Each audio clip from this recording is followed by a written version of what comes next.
हरे प्रभु जी। कृष्णा। हरे कृष्णा परेश शाह प्रभु जी, मनहर बा हरे माता कृष्ण जी, प्रभु जी, दंडवत हरे प्रणाम। कृष्णा। चांदनी बेन हरे कृष्णा, देवयानी माता जी, देन करुणा माता जी हरे कृष्णा, रेखा माता जी, मीना माता जी, सुहाग प्रभु, हरे मीता कृष्णा माता प्रभु। जी, सोनम माता जी हरे कृष्ण, वंदना माता जी, डॉक्टर भद्रेश प्रभु, પ્રિન્સી માતાજી, દેન નેહા માતાજી, હરે કૃષ્ણ। આપ સૌનું ખૂબ ખૂબ હૃદયપૂર્વકનું સ્વાગત છે ઇસ્કોન મેંગલુરુ શ્રી શ્રી રાધા ગોવિંદ મંદિર કુલાઈ તરફથી ચાલતા શ્રીમદ ભગવદ ગીતા પરના એડવાન્સ એટલે કે લેવલ 2 ના કોર્સમાં આપ સૌનું ખૂબ ખૂબ હૃદયપૂર્વકનું સ્વાગત છે, વેલકમ। ચાલો શરૂઆત કરશું આપણે બધા સાથે મળીને। બધા માઇક બંધ કરી દો તમારા, અને આપણે ભગવાનની ખૂબ હૃદયપૂર્વક પ્રાર્થના કરીએ કે જેથી આપણે ભગવદ ગીતાનું જ્ઞાન સમજાઈ જાય અને આપણે એને જીવનમાં પ્રેક્ટિકલી ઉતારી શકીએ, બરાબર। ચાલો શરૂઆત કરીએ પ્રાર્થનાથી। ઓમ અજ્ઞાનતિમિરાન્ધસ્ય જ્ઞાનાંજન શલાકયા ચક્ષુરુન્મિલિतं येन तस्मै श्री गुरुवे नमः। श्री चैतन्य मनोभीष्टं स्थापितं येन भूतले स्वयं रूप कदा मह्यं ददाति स्वपदान्तिकम्। वन्देऽहं श्रीगुरो श्रीयुतापदकमलं श्रीगुरुन् वैष्णवांश्च श्रीरूपं साग्रजातं सगण रघुनाथान्वितं तं सजीवं साद्वैतं सावधूतं परिजनसहितं कृष्णा चैतन्यदेवं श्रीराधा कृष्ण पादान् सहगण ललिता विशाखान्वितांश्च। हे कृष्णा करुणा सिंधो दीनबंधो जगतपते गोपेश गोपिका कांत राधा कांत नमस्तुते। तप्त कांचन गौरांगी श्री राधे वृंदावनेश्वरी वृषभानुसुते देवी प्रणमामि हरिप्रिये। वाञ्छाकल्पतरुभ्यश्च कृपा सिन्धुभ्य एव च पतितानां पावनेभ्यो वैष्णवेभ्यो नमो नमः। नमो विष्णुपादाय कृष्णपृष्ठाय भूतले श्रीमते भक्तिवेदान्त स्वामिनिति नामिने।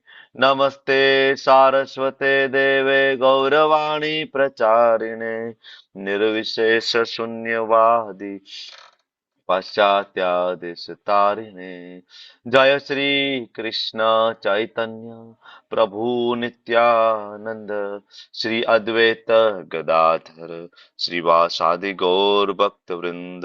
हरे कृष्णा कृष्णा कृष्णा कृष्णा हरे हरे, हरे राम हरे राम राम राम राम राम हरे राम हरे हरे। हरे।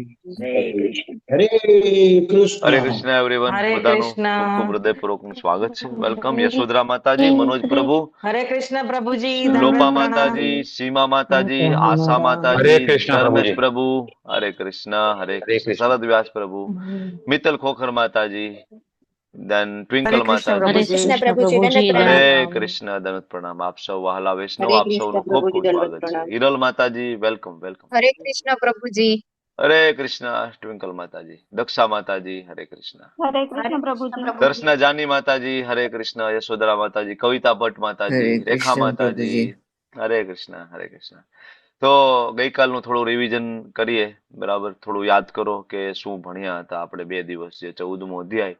થોડું જે કઈ યાદ આવતું હોય તો થોડી ચર્ચા કરીએ, ચાલો। કોણ બોલશે 14મા અધ્યાય વિશે થોડું? શું મહત્વના મુદ્દા હતા અને શું એમાં ભણ્યા, અને ટેક અવે શું લીધું આપણે ત્યાંથી, શું શીખવાનું 14મા અધ્યાયમાંથી? થોડુંક બોલો, 2 શબ્દ, ચાલો। ગુણ, રજો ગુણ ને તમો ગુણ, 3 ગુણ શીખ્યા આપણે। ઓકે, એમાં આપણે સત્વ ગુણ અને બધા ગુણોથી આપણે પર જઈએ તો ગોલોક ધામ જવાય। બરાબર છે, થેન્ક યુ। બાકી તો બધા બી જો જન્મ અનંતર જન્મ ને જન્મ લેવા પડે। ઓકે, સત્વગુણમાં પણ જન્મ લેવો પડે કે સત્વગુણમાં ધામ મળી જાય, શું કહો છો? ના, લેવો પડે, જન્મ લેવો સત્વગુણમાંય લેવો પડે, ઓકે, પડે। વેરી ગુડ, ચાલો. શું કહો છો દેવ્યાની માતાજી, તમે રિવિઝન થોડું કરાવડાવો. માઇક ચાલુ કરો, માઇક ચાલુ કરો. હરે કૃષ્ણ પ્રભુ. હરે કૃષ્ણ. બોલો બોલો. આપણે પ્રકૃતિના 3 ગુણ વિશે શીખ્યા હતા. જે આત્મા જે છે, જ્યારે એ શરીર ધારણ કરે છે ત્યારે એ કર્મ કરે છે, તો આ 3 ગુણને આધીન રહીને એ પોતાના કર્મ કરે છે અને એનાથી એ બંધાય છે. આ 3 ગુણો છે એ આત્માને આપણે બાંધે છે, કેમ કે આત્મા શરીર સાથે જોડાયેલો છે, એટલે એ બાંધે છે આત્માને કે આ ગુણથી એને બધું કરવું પડે છે. અને એ સત્વગુણ, રજોગુણ અને તમોગુણ છે, એમાં રહીને ગતિ કેવી થાય છે એ પણ આપણે શીખ્યા હતા કે સત્વગુણમાં રહેલાની ગતિ કેવી થાય છે, જ્યારે મૃત્યુ થાય છે સત્વગુણનું, રજોગુણ અને તમોગુણનું. અને જો આપણે આ બધા 3 ગુણથી ઉપર ઉઠી અને ભગવાનને જો જાણીશું કે ભગવાન છે એ આ બધા સત્વગુણને એ બધામાંથી તમને ઉપર ઉઠાડીને એમના ધામમાં તમને લઈ જશે, એટલે કે શુદ્ધ સત્વમાં આવી અને આપણે ભગવાનની પ્રાપ્તિ કરી શકીએ છીએ. Okay, thank you, thank you. Sonam માતાજી એડ કરો થોડું, નવા મુદ્દા, રિપીટેશન નહીં. હરે કૃષ્ણ પ્રભુજી. હમ. અ, અ, હમ, મોટા પ્રભુજી ભાગનું કવર થઈ ગયું. આઈ થિંક માતાજી કહી દીધું છે બધું. Okay okay, thank you. Princy માતાજી કઈ એડ કરવું છે તમારે? હરે કૃષ્ણ પ્રભુજી. આ 3 ગુણો પરથી પર છે તે કેવા કે સોનાના ઢગલામાં અને માટીના ઢગલામાં સમાન જોવે છે, શત્રુ મિત્રોમાં સમાન જોવે છે અને સુખ દુઃખમાં સમાન રહે છે, તેવા ગુણો ધરાવે છે આ 3 ગુણથી પર. Okay, thank you so much માતાજી, ધન્યવાદ. પ્રભુજી હું કહું, હા, યસ પ્લીઝ, બોલો ને પ્રભુજી. સત્વગુણના લક્ષણો એ છે કે શરીરના 9 માઇક બંધ થઈ ગયું અંગિત થાય છે. પ્રભુજીનું. ઓકે, નેટવર્ક ઇસ્યુ છે. ઓકે, થેન્ક યુ પ્રભુજી, ધન્યવાદ પ્રભુ, ધન્યવાદ. હરે કૃષ્ણ. તો યસ, આજનો અધ્યાય પૂર્ણ પુરુષોત્તમ યોગ તરફ આજે આપણે આગળ વધી રહ્યા છીએ અને ઘણા બધાનો આ અધ્યાય ફેવરિટ ચેપ્ટર હોય છે અને મોટાભાગના લોકો 12મો, 15મો, 18મો અધ્યાય રેગ્યુલર વાંચતા હોય છે અને ઘણા બધાને આના બધા શ્લોક કંઠસ્થ પણ હોય છે. બરાબર. તો અત્યાર સુધી આપણે જોયું, જેમાં કર્મયોગ ભણી ગયા, જ્ઞાન યોગ પણ આવી ગયું. બરાબર. અષ્ટાંગ યોગની ચર્ચા થઈ ગઈ અને આપણને એના અંતે ખબર પડી કે ભક્તિ યોગી ઉત્તમ છે. બરાબર ને? ભક્તિ કેમ કરવાની એ પણ ખબર પડી ગઈ, આપણે અત્યાર સુધી સમજી ગયા છે. કોની કરવાની છે એ પણ ખબર પડી ગઈ. આત્મા પરમાત્મા શું તફાવત છે 13મા અધ્યાયમાં ભણી ગયા. આપણી પોઝિશન શું છે, આપણે જીવ છીએ, આપણે આત્મા છીએ, આપણે ભગવાનનો દાસ છીએ, આ બધું ભણી ગયા. બરાબર. ભગવાનની પોઝિશન શું છે એ પણ ભણી ગયા, 3 ગુણોથી પરે હોય. અને આ બધું જાણી અને ભક્તિ કરીએ તો ભગવાનના ધામમાં છે. પણ ધામ આવેલું ક્યાં છે અને ધામ કેવું છે, બરાબર, એ કોણ કહેશે? તો ભગવાન પોતે બરાબર આવીને આપણને 15મા અધ્યાયમાં પોતાના ધામ વિશે કહે છે. આ 15મો અધ્યાય એટલે બધા જ મુદ્દાઓની ચર્ચા થયેલી છે 15મા અધ્યાયમાં. બધા જ, ભૌતિક જગત, આધ્યાત્મિક જગત, આપણે કોણ છીએ, ભગવાન, બરાબર, એમની પોઝિશન, આપણી પોઝિશન, બરાબર, શું કરીશું તો પાછા ભગવતધામ જતા રહીશું, બધી જ ચર્ચાઓ છે 15મા અધ્યાયમાં. એટલા માટે 15મો અધ્યાય ઘણા બધા લોકો રેગ્યુલર વાંચતા હોય છે. ગઈકાલે જે આપણે અધ્યાય પૂરો કર્યો 14મો, પ્રકૃતિના 3 ગુણો, સત્વગુણ, રજોગુણ અને તમોગુણ, અને ત્રણેય આપણને આ જગતની અંદર બાંધે છે, આપણને ખબર પડી ગઈ. બરાબર ને? સત્વગુણ સોનાની સાંકળ, રજોગુણ ચાંદીની સાંકળ અને તમોગુણ છે લોખંડની સાંકળ છે. 3 ગુણ બાંધે. પણ જો આ જગતનો સારામાં સારો ગુણ ભૌતિક જગતમાં હોય તો સત્વગુણ. તો સત્વગુણ સુધી તો ઉપર ઉઠવું પડશે, કારણ કે એ આપણું સત્વગુણ છે એ એરપોર્ટ છે અને ત્યાંથી આપણી ફ્લાઇટ ઉપડે છે ગોલોક ધામ જવા માટેની. તો કોઈ વ્યક્તિ સત્વગુણ સુધી ઉપર ઉઠવા ના માંગતો હોય તો ભગવતધામ જવું મુશ્કેલ થઈ જાય. અને સત્વગુણોથી ઉપર ઉઠવા માટે રજોગુણ અને તમોગુણ, બરાબર, એને છોડવા માટેની પ્રયત્ન કરવો પડે. અને એમાં સૌથી મહત્વનું 4 નિયમનું પાલન કરવું. જે કોઈ વ્યક્તિ 4 નિયમનું બહુ નિષ્ઠાપૂર્વક પાલન કરે તો ધીમે ધીમે ધીમે અપલિફ્ટ થાય, સત્વગુણમાં આવે. સત્વગુણમાં આવીને શાસ્ત્ર વાંચે, શાસ્ત્ર એને સમજાઈ જાય, ભગવાનની ભક્તિમાં લીન થઈ જાય અને ભગવાનના ધામમાં વયો જાય. બરાબર. તો આ 14મો અધ્યાય આપણે ભણ્યા. 15મો અધ્યાય નાનું એવું ચેપ્ટર, આમ તો 20 શ્લોક છે, પણ એક શ્લોકની અંદર 1 કલાક ચર્ચા આરામથી થઈ શકે એટલા ઊંડાણપૂર્વકના શ્લોકો બરાબર.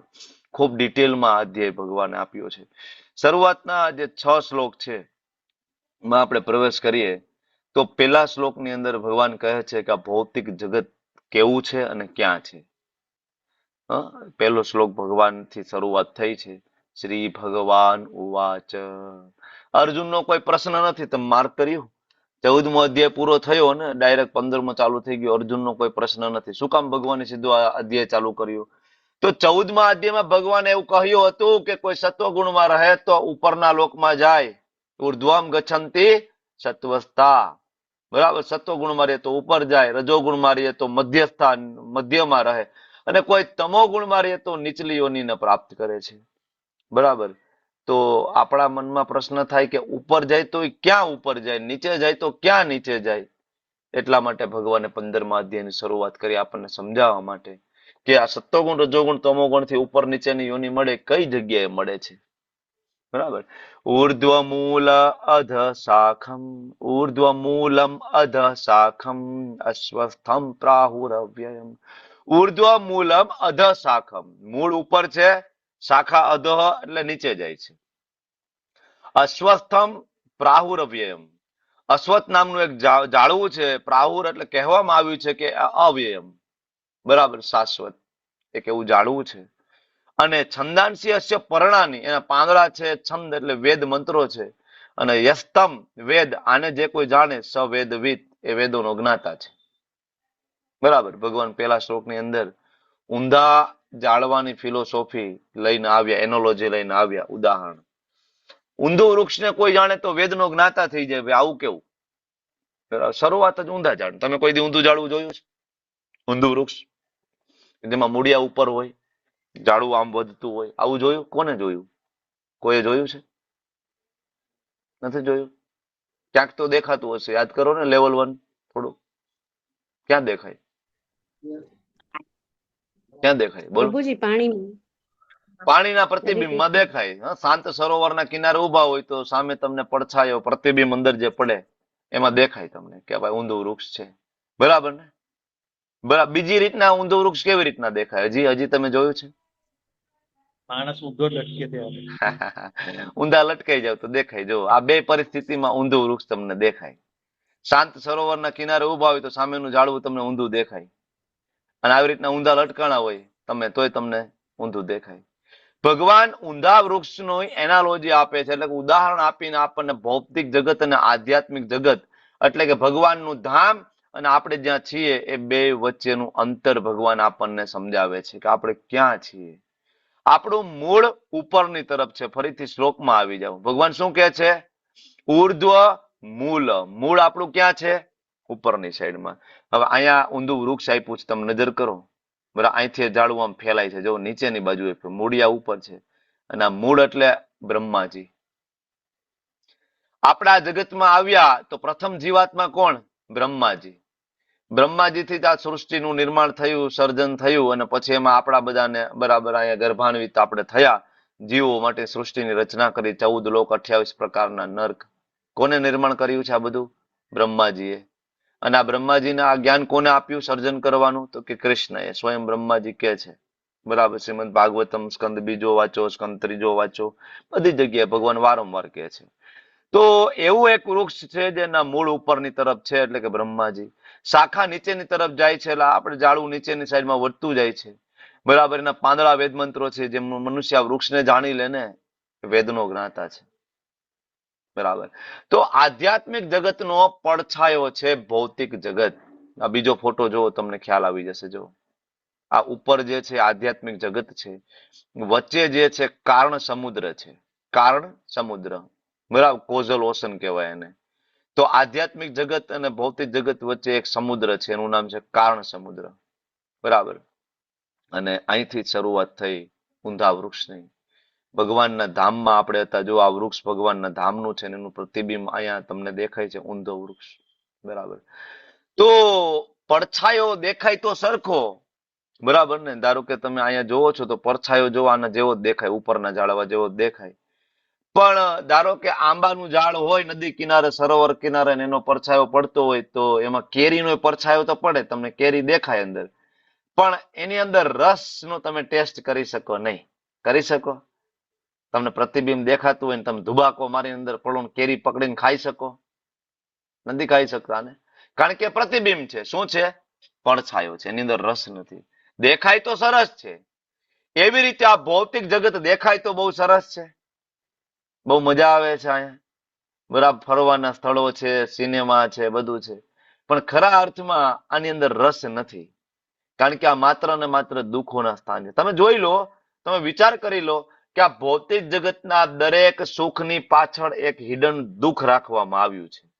દરેક સુખ, હવે તમે વિચાર કરી લો, કોઈ પણ સુખની તમે કામના કરો એની પાછળ છુપાયેલું એક દુઃખ હંમેશા રહે છે. એને જ કહેવાય માયા.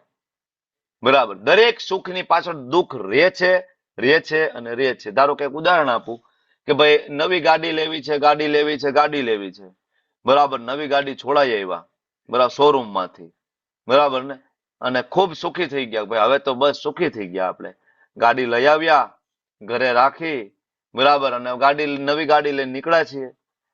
કોઈ વાક નથી આપણો, ડ્રાઇવિંગ આપણું બધું બરાબર છે, રોડ રસ્તા બધું સારું છે, બધું પરફેક્ટ, આપણે જઈએ છીએ, અને પાછળથી કોઈક નવ શીખ્યો બાઇક વાળો છે એ ગાડીને ઠક્કર મારી દે છે, ટોકર મારી દે છે. હવે નવી ગાડીમાં ઘોબો પડી ગયો, લીટો થઈ ગયો અંદર, બરાબર, દુઃખનું કારણ થઈ ગયું ને. તરત જ પેલી નવી ગાડી જેને લીધી હોય એને અનુભવ થાય તરત જ, બરાબર. જીવની જેમ હાચવે, બાઇક હોય તો જીવની જેમ હાચવે, લીટો ના પડવા દે, તરત જ દુઃખનું કારણ. આવી રીતના આ ભૌતિક જગતના દરેક સુખની પાછળ એક દુઃખ મૂકવામાં આવ્યું છે, બરાબર. તો આ ભૌતિક જગત ઊંધું વૃક્ષ છે, ઊંધું વૃક્ષ છે. એક વખત એક રાજાની કુંવરીનો હાર ચોરાઈ ગયો, રાજકુમારીનો. રાજાએ ફરમાન જાહેર કરી દીધું કે જે માણસ મારી દીકરીનો હાર લઈ આવશે, બરાબર, એને જેટલું સોનું જોઈતું હશે એટલું હું સોનું આપીશ, સોના મહેરો આપીશ. પણ મારી દીકરીનો ફેવરિટ હાર હતો એ સમડી લઈ ગઈ હતી ચોરીને, બારીમાં મૂક્યો હતો, બારીમાંથી સમડી ચોરીને લઈ ગઈ, બરાબર. તો એક વ્યક્તિ નદીમાં સ્નાન કરતો હતો, શાંત સરોવરમાં સ્નાન કરતો હતો. સ્નાન કરતા કરતા એને નજર પડી તો ઉપર સમડી ઉડતી હતી એકદમ નીચે, તો એનો પડછાયો ક્યાં પડતો હતો? પાણીમાં. એમાં એને હારે દેખાણો, હાર છે આના મોઢામાં, અને એને તરત જ, બરાબર, ડૂબકી મારી દીધી, ત્યાં જમ્પ મારી દીધું, બરાબર, કે હું હમણાં હાર લઈ લઉં. પણ એવી રીતના હાર મળે નહીં. ઉલટાનો વ્યક્તિ ફસાઈ ગયો, ઊંડા પાણીમાં ગરકાવ થઈ ગયો, બરાબર. બચાવો, પછી સંત મહાત્મા આવે ને બચાવે, બહાર કાઢે અને દોરડું આપે હરિનામનું. એમાં આપણે બધા ફસાઈ ગયા છીએ ઊંધા વૃક્ષની અંદર. આ ભૌતિક જગતમાં સતત ડિસ્ટર્બન્સ છે. જો આ શાંત આપણને પડછાયો દેખાય છે, પ્રતિબિંબ, પણ આમાં કોઈ થોડીક કાકરી ચારો કરે તો, પથ્થર નાખે તો તરત આ પડછાયો ધૂંધળો થઈ જાય, દેખાતો બંધ થઈ જાય. કારણ કે આ ભૌતિક જગતમાં બધું જ 3 ગુણોથી બંધાયેલું છે, બધું જ. તો વેદોનો આશય શું છે? જે 4 વેદ આપ્યા છે, 4 વેદનો આશય શું છે? તો કે વેદનો આશય એ જ છે કે આપણે આ ઊંધા વૃક્ષને સમજી શકીએ. આપણે બ્રહ્માજીથી આવ્યા, આપણને જેવા અહીંયા મૂક્યા, આપણે આપણું ઝાડવું મોટું કરતા જઈએ છીએ ધીમે ધીમે, બરાબર. મનુષ્યની યોની, કૂતરાની યોની, ગધેડાની યોની, વંદાની યોની, મચ્છરની યોની, કીડીની યોની, આમ કરતા કરતા એના બાળકો એમ કરતા કરતા વડવેલો આપણે મોટો કન્ટિન્યુઅસ કરતા જઈએ છીએ વૃક્ષો, બરાબર. તો એટલા માટે અહીં કીધું છે વેદોનો જ્ઞાતા એ છે કે જે આ વૃક્ષને સમજી જાય. ભક્તિનો આ પાયાનો સિદ્ધાંત છે કે તમે ખોટી જગ્યાએ છો. શું તમને લાગે છે કે તમે ખોટી જગ્યાએ છો? તમને એવું લાગે છે કે આ ભૌતિક જગત છે દુઃખમય છે? ભગવદ્ ગીતા સમજવા માટેની પ્રથમ લાયકાત એ છે કે તમને આ ભૌતિક જગત દુઃખમય લાગવું જોઈએ. તમને એવું લાગે છે દુઃખ છે? શું લાગે છે કે નહીં? કોઈને એવું લાગે કે આ જગતમાં બહુ સુખ છે, ભાઈ પ્રભુજી તમે કહો છો દુઃખમય છે, પણ મજા છે, ભાઈ ખૂબ રૂપિયા છે, પૈસા છે, આનંદ કરીએ છીએ, કિલ્લોલ કરીએ, કોઈ વાંધો નથી. છે ભાઈ કોઈ હાથ ઊંચો કરે જેના કોઈ પણ પ્રકારનું દુઃખ આ જગતમાં ન દેખાતું હોય કે નહીં, કોઈ દુઃખ નથી, બરાબર, વી આર વેરી હેપી. કોઈ છે? કોઈ હાથ નથી ઊંચો કરતું, બોલો. બધા એમ કે છે કે અહીં દુઃખ છે. કોઈને સુખ નથી લાગતું ભાઈ? કોઈ સુખી નથી આ જગતમાં. જન્મ મૃત્યુ જરા વ્યાધિ દુઃખ દોષાનું દર્શનમ. ગઈકાલે આપણે વાત કરી હતી, કદાચ રૂપિયા પૈસા હોય, બરાબર, પણ આનાથી તમે કેવી રીતના બચશો? તમે ગઢપણથી કેવી રીતના બચશો, બીમારીથી કેવી રીતના બચીશો આપણે, અને મૃત્યુથી તમને કોણ બચાવશે? તો આ બધા દુઃખ છે ને, જન્મ મૃત્યુ જરા વ્યાધિ દુઃખ દોષાનું દર્શનમ. તો ભગવાન આ સમજાવે છે કે આ ઊંધું વૃક્ષ છે, બરાબર, અને આ વૃક્ષ જે છે એ ઓરિજિનલ જે વૃક્ષ આપણું જ્યાંથી આપણે આવ્યા છીએ એનું રિફ્લેક્શન છે, એનું પરાવર્તન છે. તો તમે જાણો કે તમે ક્યાં ફસાણા છો. ત્યારે ભગવાન બીજા શ્લોકની અંદર કહે છે, અધશ્ચ ઉર્ધ્વમ પ્રસુતા તસ્ય શાખા ગુણ પ્રવૃદ્ધા વિષય પ્રવાલા અધશ્ચ મૂલાની અનુસંતતાની કર્માનુબંધીની મનુષ્ય લોકે. અધશ્ચ ઉર્ધ્વમ પ્રસુતા તસ્ય શાખા, કે આ વૃક્ષની શાખા ઉપરે જાય છે અને નીચે પણ જાય છે. આ વૃક્ષની શાખા એટલે આપણે જે જન્મ લીધા રાખીએ છીએ ને એની વાત કરે છે અહીં ભગવાન, કે તમે ક્યારેક દેવતાઓ તરીકે પણ જન્મ લ્યો છો, તમારી શાખાને ઉપરની તરફ વાળો છો સ્વર્ગલોકમાં, બરાબર. ક્યારેક તમે દેવતાઓ બનો છો, ક્યારેક ગંધર્વ બનો છો, ક્યારેક તમે ચારણ બનો છો ઉપરના લોકની અંદર, ક્યારેક તમે યક્ષ બનો છો. ફરીથી તમે પાછા પડો છો અને પાપ કર્મના કારણે તમે ક્યારેક નીચેની યોનિમાં પણ જાઓ છો, પશુ યોની, કૂતરો, કાગડો, બરાબર. તો તમે તમારા ક્યારેક તમારી ડાળખીને ઉપર તરફ વધારો છો ને ક્યારેક નીચે તરફ વધારો છો. અને પ્રકૃતિના 3 ગુણો દ્વારા આને પોષણ મળે. આ ડાળખી વધે છે શું કામ? આ ડાળખી વધવી એટલે આપણો અલગ અલગ જન્મ થવા. તમે સમજ્યા ને? તમે સમજો છો હું શું કહેવા માંગુ છું? ડાળખી જે આ ઊંધી વધી રહી છે એનો મતલબ એવો કે આપણે એક પછી એક જન્મ લઈ છીએ. ધારો કે મારો એક મનુષ્ય જન્મ છે, આ એક ડાળખી થઈ ગઈ, બરાબર. હવે અહીંયા હું પહોંચ્યો છું. હવે આ જન્મમાં હું પાછા એવા કર્મ કરીશ કે આગળ મને કૂતરાનો જન્મ મળશે, એટલે આની યાર બીજી ડાળખી જોડાઈ ગઈ, હવે હું કૂતરો બનીને આગળ છું, બરાબર. અને પછી મારા કર્મ એવા હશે કે મારે બીજી 2-4 યોનીમાં જવાનું છે, કૂતરો પછી મારે ભૂંડ બનવાનું છે, એટલે પાછી એક યોની એમાં જોડાઈ ગઈ, બરાબર. ભૂંડ પછી મારે મકડો બનવાનું છે, એટલે હું પાછો એક યોની જોડાઈ ગઈ. મતલબ આ ડાળખી આપણે મોટી કરતા જઈએ છીએ. આ ડાળખી મોટી થવાનું કારણ શું? પ્રકૃતિના 3 ગુણો. સત્વગુણમાં કામ કરશો તો ડાળખી ઉપરની સાઈડમાં જાય, તમે દેવતાઓ બનશો. રજોગુણમાં કામ કરશો તો ડાળખી આ રીતના સાઈડમાં વધશે, તમે પૃથ્વી ઉપર પાછા આવશો. તમોગુણમાં કામ કરશો તો આ ડાળી નીચે વધશે, બરાબર. તો આપણે આ વૃક્ષને ઘન ઘોર બનાવી દીધું. તમને ખબર છે તમારા કેટલા જન્મ થયા અત્યાર સુધીમાં? કોઈને યાદ છે? એનીબડી? કોઈને યાદ છે? 2, 5, 2, 5, 10, 15 કેટલા થયા હશે? વિચારી શકીએ કેટલા થયા હશે? ના, વિસ્મરણ થઈ જાય છે ને, જે આપણે જન્મ થાય છે એટલા માટે યાદ નથી આપણે કેટલા થયા હશે. 1000, 2000, 5000 કેટલા? અગણિત, ઇનફાઇનાઇટ. વિચાર કરો, આપણે કરોડો જન્મો, કરોડો વર્ષોથી, અબજો વર્ષોથી આપણે જન્મ લઈ રહ્યા છીએ, વારંવાર વારંવાર વારંવાર. એટલા માટે શાસ્ત્રમાં આપણને નિત્યબદ્ધ કીધા છે. કેવા કીધા છે? નિત્યબદ્ધ. કે આપણે આ ભૌતિક જગતમાં આવ્યા ને એની તારીખ કોઈ શાસ્ત્રમાં જ નથી લખેલી.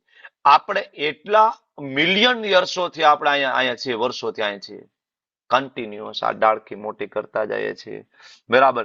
ડાળખીઓ ઇન્દ્રિયના વિષયો છે અને આ વૃક્ષના મૂળ નીચે જાય છે બ્રહ્માજી સુધી, અને માનવ સમાજના સકામ કર્મોથી આપણે બંધાઈ જઈએ છીએ.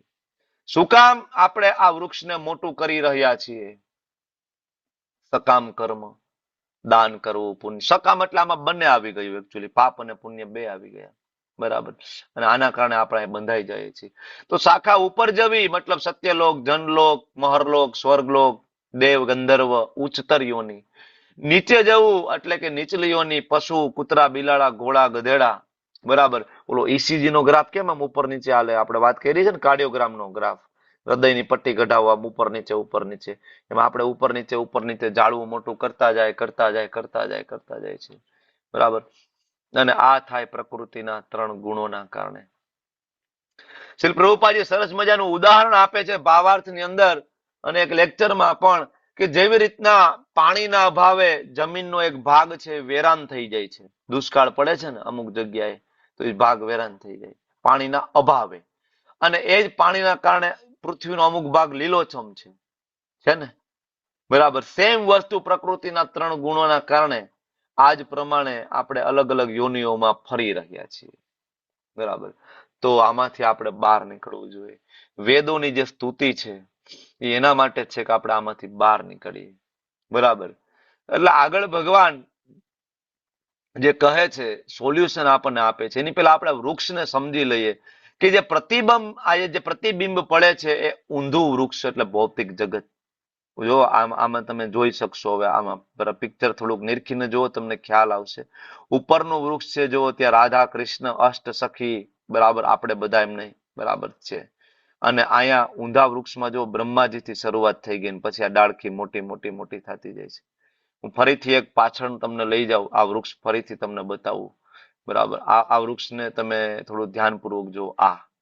જો બ્રહ્માજીથી શરૂઆત થઈ. આપણે ક્યારેક દેવતાઓ હતા, ક્યારેક આપણે મનુષ્ય હતા, બરાબર. ક્યારેક આપણે શિકારી બન્યા, ક્યારેક આપણે હરણ બન્યા, ક્યારેક આપણે સાપ બન્યા, ડેટકો બન્યા, માછલી બન્યા, છે ને. આ બધી યોનિઓ છે આની અંદર, બરાબર. ઉપર નીચે આ જ વૃક્ષ આપણે વધારતા જઈએ. આપણને એમ લાગે કે અહીંયા જ મજા છે, પણ અહીંથી ઉપર જવાનું છે. આ જે સમુદ્ર છે ને એને પાર કરવાનું છે. અને પાર એક જ રીતના કરી શકાય, ભગવાનની ભક્તિથી. મામુ પેત્ય કોંતે પુનર્જન્મ ન વિદ્યતે. ભગવાન 8મા અધ્યાયમાં કહી દીધું કે જે મને ભજશે ને એનો બીજી વાર જન્મ નહીં થાય, નેવર. બરાબર. તો ભૌતિક જગત છે એ ઊંધું વૃક્ષ છે, પ્રતિબિંબ છે. પોષણ મળે છે પ્રકૃતિના 3 ગુણોથી. આ વૃક્ષને આપણે મોટું કરીએ છીએ, એટલે 3 ગુણોની બહાર નીકળવાનું છે. ઘણા બધા એમ કે નહીં સત્વ ગુણમાં કામ કરીએ, દાન કરો, પુણ્ય કરો. બધા નથી કહેતા અરે ભાઈ પુણ્યનું ભાથું બાંધી લેવું જોઈએ, એ જ કામ આવશે. આપણને આવું શીખડાયું ને અત્યાર સુધી બધા, પુણ્યનું ભાથું બાંધતા. પુણ્યનું ભાથું બાંધીને શું કામ આવશે આપણને ખબર છે? આ વૃક્ષને મોટું કરશું આપણે, બરાબર. પુણ્યનું ભાથું બાંધશું, ઉપરના લોકમાં જઈશું, દેવતાઓનું સ્થાન કદાચ મળશે, અને પુણ્યનું ભાથું તમારું પૂરું થઈ ગયું ત્યાંથી પાટું મારીને ત્યાંથી પાછા નીચે ફેંકી દેશે. પાછા પૃથ્વી લોકમાં આવશું, મૃત્યુ લોકમાં ફરીથી. હતા ત્યાં. તો ફાયદો શું થયો? પુણ્યનું ભાથું બાંધવાથી મુક્તિ મળી જાય, મોક્ષ મળી જાય. એક શ્લોક એવો તમે શ્રીમદ ભગવદ્ ગીતામાંથી લઈ આવો, શ્રીમદ ભાગવતમમાંથી લઈ આવો કે પુણ્ય કરવાથી કોઈ વ્યક્તિને મોક્ષ મળે. ક્યાંય નથી લખ્યું, ક્યાંય નથી લખ્યું. પુણ્ય કરવાથી મોક્ષ ના મળે. ભગવાન આખી ભગવદ્ ગીતામાં વારંવાર કહે છે, યજ્ઞ દ્વારા નહીં, દાન દ્વારા નહીં, તપ દ્વારા નહીં, જ્ઞાન દ્વારા નહીં, કર્મકાંડ દ્વારા નહીં, સત્કર્મ સકામ કર્મ દ્વારા નહીં, મુક્તિ નહીં મળે. એક જ રસ્તો છે, અનન્ય ભક્તિ, અવિકલ્પેન ભક્તિ, અવ્યભિચારિણેન ભક્તિ. આના સિવાય કોઈ રસ્તો નથી. તો મૂળ આપણે બરાબર અહીંયા આવ્યા બ્રહ્માજી દ્વારા, અને આપણે આ ડાળખી મોટી કરતા જ જઈએ છીએ. 14 લોકની અંદર આપણી ડાળખી ફેલાયેલી છે, ઉપર નીચેના 14 લોકની અંદર, ક્યારેક નીચે ક્યારેક ઉપર, બરાબર. તો સોલ્યુશન શું? ક્યાં જવાનું? ત્યારે ભગવાન 3જા શ્લોકની અંદર કહે છે, બરાબર, ન રૂપમસ્યેહ તથોપલભ્યતે નાંતો ન ચાર્તિન ચ સંપ્રતિષ્ઠા અસ્વસ્તમેનમ સુવિરૂઢમૂલમ અસંગ શસ્ત્રેણ દ્રઢેન છિત્વા. અસંગ શસ્ત્રેણ દ્રઢેન છિત્વા. ભગવાન કે વિરક્તિનો શસ્ત્રનો ઉપયોગ કરો. વિરક્તિ, આ જગતમાંથી થોડીક વિરક્તિ લઈએ આપણે. આપણને બહુ આસક્તિ છે ને, મારો દીકરો, મારા પતિ, મારી પત્ની, મારા પૈસા, મારું મકાન, મારું ઘર, મારી જમીન, મારો સમાજ. અમે કોણ? તો કે ભાઈ અમે બ્રાહ્મણ, ભાઈ અમારા જેવું કોઈ નહીં. અમે કોણ? અમે પટેલ, બરાબર. અમે બીજા કોઈને મકાન ના આપીએ અમારી સોસાયટીમાં. અમે પટેલ, અમે બ્રાહ્મણ, અમે જાટ, અમે પ્રજાપતિ, વોટેવર. આ બધી જ આસક્તિ છે. આ બધી જ આપણું એક અજ્ઞાનનું કારણ છે. કારણ કે આ શરીર છે આપણે નથી. બીજા અધ્યાયથી આપણે ભણતા આવીએ છીએ ને, આપણે આ શરીર નથી. અને આત્મા બ્રાહ્મણ, ક્ષત્રિય, વૈશ્ય, શુદ્ર, પટેલ, દરજી, મોચી, મિસ્ત્રી નથી. આત્મા નથી. આત્માની એક જ આઈડેન્ટિટી છે, જીવેર સ્વરૂપ હોય કૃષ્ણેર નિત્ય દાસ, મમે વાંશો જીવ લોકે જીવ ભૂત સનાતન. આત્માની પોઝિશન શું છે? આજ ભગવાન કહેવાના છે, મમે વાંશો જીવ લોકે જીવ ભૂત સનાતન. મારો અંશ છે, આત્મા ભગવાનનું બાળક છે, બરાબર. તો ભગવાન કહે છે વિરક્તિનું શસ્ત્રનો ઉપયોગ કરો અને અસંગ શસ્ત્ર એને દઢેન ચિત્વા, વિરક્તિના શસ્ત્રથી આ ઘનઘોર વૃક્ષને તમે કાપી નાખો. કયા વૃક્ષને કાપવાનું કે છે? તમારા ફળિયામાં વાયું બદામનું એવડું કયું વૃક્ષ? આસક્તિ રૂપી વૃક્ષ. આસક્તિ રૂપી વૃક્ષ. ઓકે, આ જગતમાં જે આસક્તિ જે આપણને થઈને ધીમે ધીમે ધીમે, એટલે એનું નામ આસક્તિ છે. જો આસક્તિ છે પણ જા નહીં શકતી છે, એટલે એનું નામ આસક્તિ. કે ભાઈ આવી ગયો, જાતી નથી. આસક્તિ શક્તિ છે, પાવરફુલ છે. આ આવી ગઈ છે, જાતી નથી. મોટા મોટા સંતોને નથી જાતી ભાઈ, મોટા મોટા સાધુઓને નથી જાતી. સંસાર છૂટી ગયો, પત્ની છૂટી ગઈ, ઘર છૂટી ગયું, બાળકો છૂટી ગયા, રૂપિયા પૈસા ધન છૂટી ગયું, પણ આસક્તિ ના ગઈ. ન્યા જઈને અખાડામાં આસક્તિ થઈ ગઈ. બરાબર, ન્યાય કોઈ બીજી સાધ્વી ગમી ગઈ, ન્યા આસક્તિ થઈ ગઈ. બરાબર, ઋષિકેશ ગયા હતા તો ભજન કરવા, બરાબર, પણ ન્યાય એક સરસ મજાની બીજી મળી ગઈ. અહીંથી એકને છોડીને ગયા હતા, ન્યા નવી કરીને બેસી ગયા પાછા. આસક્તિ.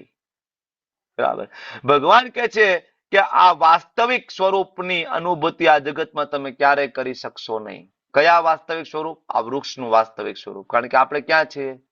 ઊંધી જગ્યાએ છીએ. ઊંધી જગ્યાએ આપણે ડૂબી રહ્યા છીએ. તમે કોઈ સમુદ્રના કિનારે, સરોવરના કિનારે, શાંત સરોવરમાં તમે ડૂબકી મારો અને વૃક્ષનું પ્રતિબિંબ અંદર પડતું હોય ત્યાં ડૂબકી મારી દીધી. હવે તમે ડૂબકી મારી દીધી, અંદર તમને ઓરિજિનલ વૃક્ષ નહીં દેખાય. દેખાતું જ નથી આપણને. દેખાય? નહીં દેખાય. આપણે તો ડૂબી ગયા છીએ અંદર, બરાબર, ગરકાવ થઈ ગયા છે પ્રતિબિંબની અંદર. તો આપણે વાસ્તવિક સ્વરૂપની અનુભૂતિ નથી કરી શકતા. આપણે કોઈ એ સમજી નથી શકતું કે આનો આદિ ક્યાં છે, અંત ક્યાં છે, આધાર ક્યાં છે. ખબર નથી પડતી કે આપણે ક્યાંથી આવ્યા છીએ, શું કામ આવ્યા છીએ. પણ બુદ્ધિશાળી મનુષ્ય એ સુદ્રઢ મૂળવાળા વૃક્ષને વિરક્તિના શસ્ત્ર વડે કાપી નાખવું જોઈએ. બરાબર, અને કાપી નાખીને શું કરવું જોઈએ? તો કે એવા સ્થાનની શોધ કરવી જોઈએ. યસ્મિન ગતા ન નિવર્તંતી ભૂય, કે એવા સ્થાનની શોધ કરો કે જ્યાં ગયા પછી ન નિવર્તંતી, પાછું આવવું ના પડે. તો આપણે ક્યાં જઈએ? સ્વર્ગમાં જાય તો આપણે કોઈ દી પાછા આવીએ નહીં. બરાબર ને મનોજ પ્રભુ? સ્વર્ગમાં જવાનું છે, પાછા ના આવીએ. હા કે ના? કે ખોટું બોલું છું? ના પ્રભુજી, ખોટું છે. ઓકે, તો પાછું આવવું પડે પ્રભુજી. તો શશી માતાજી, આપણે જનલોકમાં જઈએ, જનલોક, તપોલોકમાં જઈએ, જ્યાં ભૃગુ આદિ ઋષિ મુનિઓ રહે છે.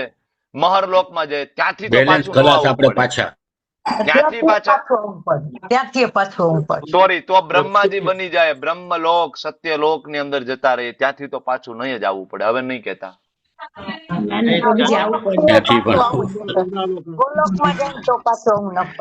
એક જ જગ્યાએથી પાછું ના આવવું પડે. ત્યાં ભગવાન આપણને કહે છે યસ્મિન ગતા ન નિવર્તંતી ભૂયઃ, એવી જગ્યાએ જાઓ મારા બાળકો કે જ્યાંથી તમારે પાછું નહીં આવવું પડે. પાછું નહીં આવવું પડે મતલબ જન્મ મૃત્યુ જરા વ્યાધિની આ પીડા તમારે નહીં ભોગવવી પડે.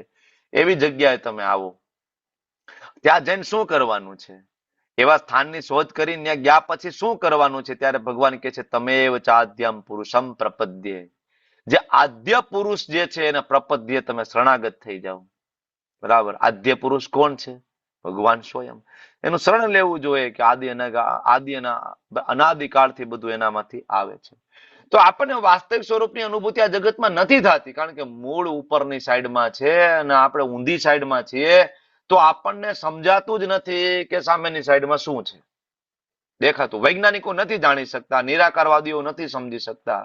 બરાબર, પણ છતાંય આપણા આચાર્ય શ્રીલ પ્રભુપાદજી કહે છે કે છતાંય શોધવું હોય તો થોડોક પ્રયત્ન તો કરો. તમે તમારા મૂળને શોધી શકશો. કેવી રીતના શોધી શકશો આપણે આપણા મૂળને? કેવી રીતના? લોજિકલી હું તમને પૂછું તમારા પિતાજીનું નામ શું? તમે એક નામ આપશો. એના પિતાજીનું નામ શું? તમે એક બીજું નામ આપશો. હું એમ કહું એના પિતાજીનું નામ શું? તમને યાદ હોય તો તમે એક ત્રીજું નામ આપશો. ચોથી પેઢીએ, પાંચમી પેઢીએ, છઠ્ઠી પેઢીએ તમને નામ આવડતા હોય તો તમે નામ આપશો. બરાબર ને? તો તમારા પિતાજી છે, એના પિતાજી છે, એના પિતાજી છે, એના પિતાજી છે, તો એના પણ પિતાજી છે. અને ભગવદ્ ગીતામાં ભગવાન કહે છે 7 ઋષિઓ અને 14 મનુઓ એના પિતાજી છે.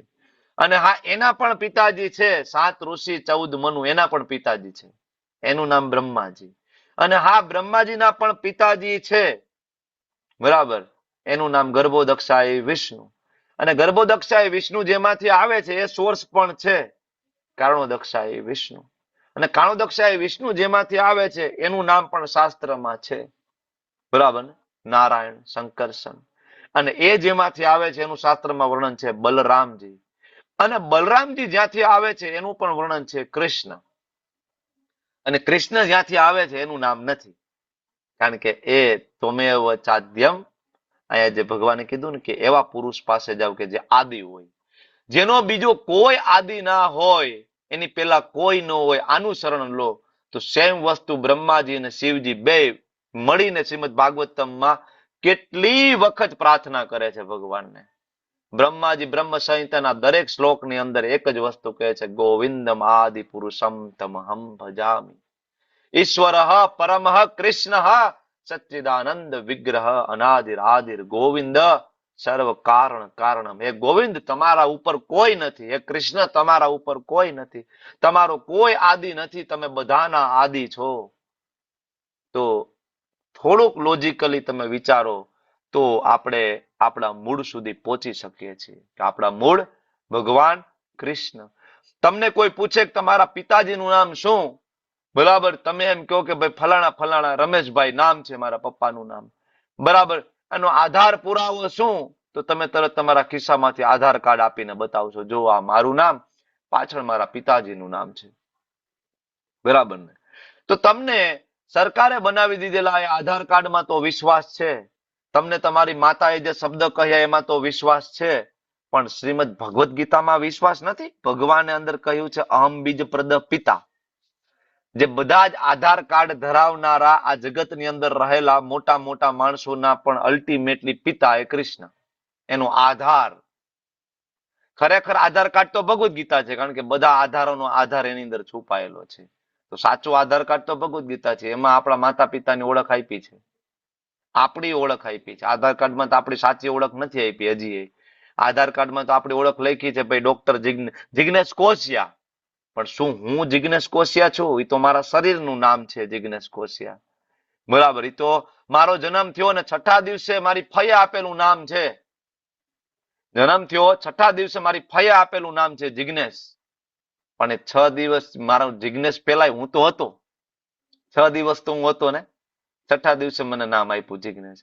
અને એની પેલા મારી માતાના ગર્ભમાં હું 9 મહિના સુધી હતો, તો હું તો હતો, મારું નામ તો તમે ત્યારે નહોતું આપ્યું, હું તો હતો ત્યારે. તો હું કોણ છું? હું જિગ્નેશ નથી, હું મીનાક્ષી નથી, હું દેવયાની નથી, હું સોનમ નથી, હું પરેશ શાહ પ્રભુ નથી, હું મોહનસિંહ વાલસિંહ બારિયા પ્રભુ. હું કોણ છું? હુ આઈ એમ. આ પેલો પ્રશ્ન આપણને થવો જોઈએ કે હું કોણ છું? I am the servant of lord.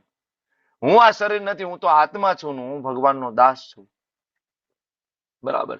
જ્યાં સુધી આપણે એ સમજશું નહીં કે હું આ શરીર નથી ને હું આત્મા છું, ત્યાં સુધી આ જીવનમાં આપણને વિરક્તિ આવશે નહીં. અસંગ શસ્ત્રેણ દ્રઢેન છિત્વા. તમે એવું માની લો કે હું આ શરીર જ છું, તો પછી શરીર સાથે જોડાયેલું બધું છે એમાં તમને મોહ તો રહેવાનો જ ને. તમે એવું માનો કે હું આ શરીર છું, તો શરીર સાથે જોડાયેલા માતા પિતા, શરીર સાથે જોડાયેલી પત્ની, શરીર સાથે જોડાયેલા દીકરા, શરીર સાથે જોડાયેલી સંપત્તિ, આ બધામાં તો તમને મોહ રહેવાનો, કારણ કે તમે માની લીધું કે હું આ શરીર છું. એટલે આસક્તિ ક્યારે ઓછી થશે? તો કે પહેલી વસ્તુ આપણે જાણવી પડશે કે હું આ શરીર નથી, ત્યારે. એટલે ભગવદ્ ગીતાની પહેલી ટીચિંગ છે ને એ આ જ આપી છે. અથા તો બ્રહ્મ જિજ્ઞાસાનો પહેલા પ્રશ્નનો જવાબ ભગવાન શ્રીમદ ભગવદ્ ગીતાના બીજા અધ્યાયના 11મા શ્લોકથી આપી દે છે કે આપણે શરીર નથી, બરાબર. તમે શરીર નથી, ત્યારે વિરક્તિ આવશે, બરાબર. બીજું, વિરક્તિ ક્યારે આવશે?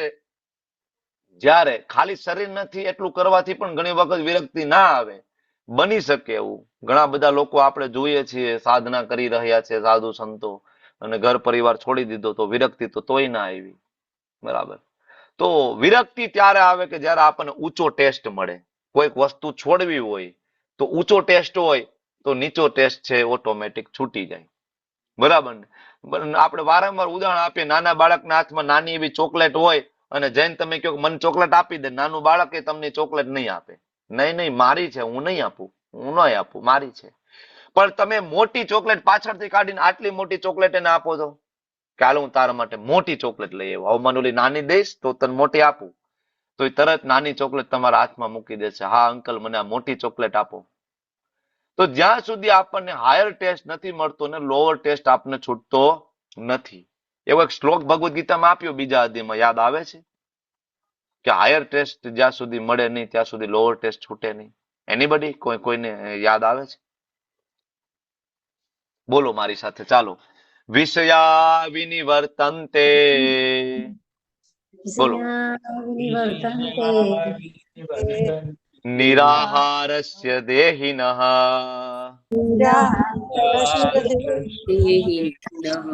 રસવર્જમ રસોऽપ્યસ્ય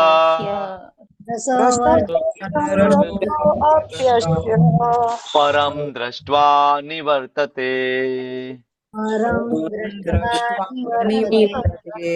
હાયર ટેસ્ટ નહીં મળે તો લોઅર ટેસ્ટ નહીં છૂટે. તમે એમ કહો કે મોબાઈલ બંધ કરી દો, ટીવી છોડી દો, ન્યૂઝ છોડી દો, પણ તો જોવાનું શું એ તો કયો. તેમાં કેટલાય બધા આપણી સાથે ઘણા બધા વર્ષોથી જોડાયેલા છો. તમારું ટીવી છૂટી ગયું, કેટલા લોકોનું ટીવી છૂટી ગયું. ફાલતુ ન્યૂઝ ચેનલ, સિરિયલ, સાસ બહુની સિરિયલ કેટલાને છૂટી ગઈ. ઇસ્કોનમાં આવ્યા પછી કેટલા લોકોની ફાલતુ જે ટાઈમ બગડતો હતો, બરાબર, સાસ બહુની સિરિયલ કેટલાની છૂટી ગઈ? ભાઈ હાથ ઊંચો કરો. કેટલાય બધાની. તમને કોઈને અહીંથી કોઈ કીધું આજ સુધી? સોનમ માતાજી તમને કોઈ દી અહીંથી કીધું આ ક્લાસમાં સોનમ માતાજી તમે કરો, ખોટું કરો છો, સાસ બહુની સિરિયલ બંધ કરી દેજો?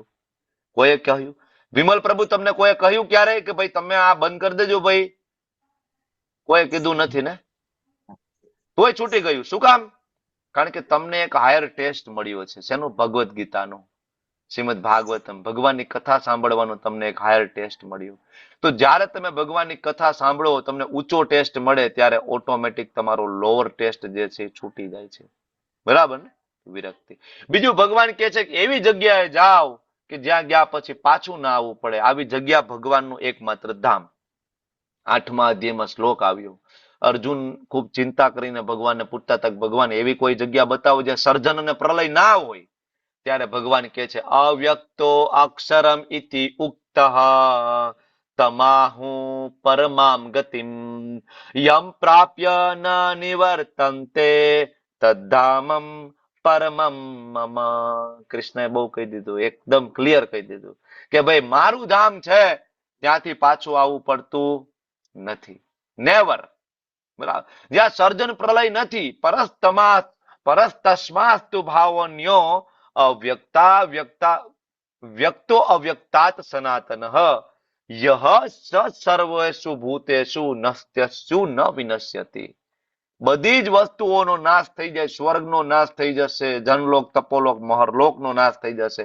અરે બ્રહ્માજી શુદ્ધાનું મૃત્યુ થઈ જશે, બ્રહ્માજી મરી જશે, પણ એક એવી જગ્યા છે, બરાબર, કે જ્યાં ક્યારેય નાશ નથી થતો. એ જગ્યાનું નામ છે યમ પ્રાપ્ય ન નિવર્તન્તે તદ ધામમ મમ. મારું ધામ. મારું ધામ. કોનું ધામ? કૃષ્ણનું ધામ.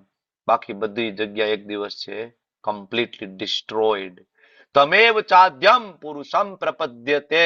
પ્રપદ્ય એવી જગ્યાએ જાય આદિ પુરુષનું શરણ લઈએ. કોણ? ભગવાન શ્રી કૃષ્ણ, જેમાંથી બધું આવે છે.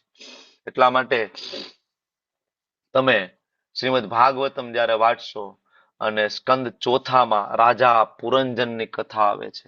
રાજા પુરંજનની કથા, બરાબર. પ્રાચીન બરહી નામનો એક મહાન રાજા, બરાબર, અને એ ભોગ વિલાસમાં ડૂબી ગયા, સકામ કર્મમાં ડૂબી ગયા એ રાજા.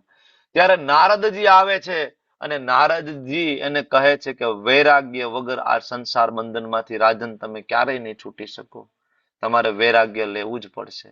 ત્યારે પુરંજનની એક કથા સંભળાવે અને પ્રાચીન બરહીને વૈરાગ્ય જગાવે છે. તો કેવી રીતના આવશે આ વૈરાગ્ય? કેવી રીતના? ભગવાન કહે છે પ્રપદ્યતે, મારા શરણે આવો. પણ કેવી રીતના શરણે જઈશું? જો આપણે અત્યારે આ પુલ ઉપર છીએ, તમે જો 2 ટેકરીઓ છે, વચ્ચે પુલ છે. આ પુલ ઉપર ઉભું રહેવાની મજા આવે છે. કાજલ માતાજી, ભદ્રેશ પ્રભુ, આ પુલ ઉપર આપણને મજા આવે છે કારણ કે નીચે સરસ મજાના દ્રશ્ય દેખાય છે, નદી, પર્વતો, ઠંડો પવન આવે છે. પણ રાત ને દિવસ અહીં રહી શકાશે? થોડી વાર પૂરતા જાય, અડધી કલાક પૂરતા બરાબર છે, પણ પછી તમને કોઈ એમ કે અહીંયા જ ઉભું રહેવાનું, શિયાળો, ઉનાળો, ચોમાસું, તમે કહેશો કે ભાઈ માફ કરો, બરાબર ને, અહીંયા નહીં મેળ પડે.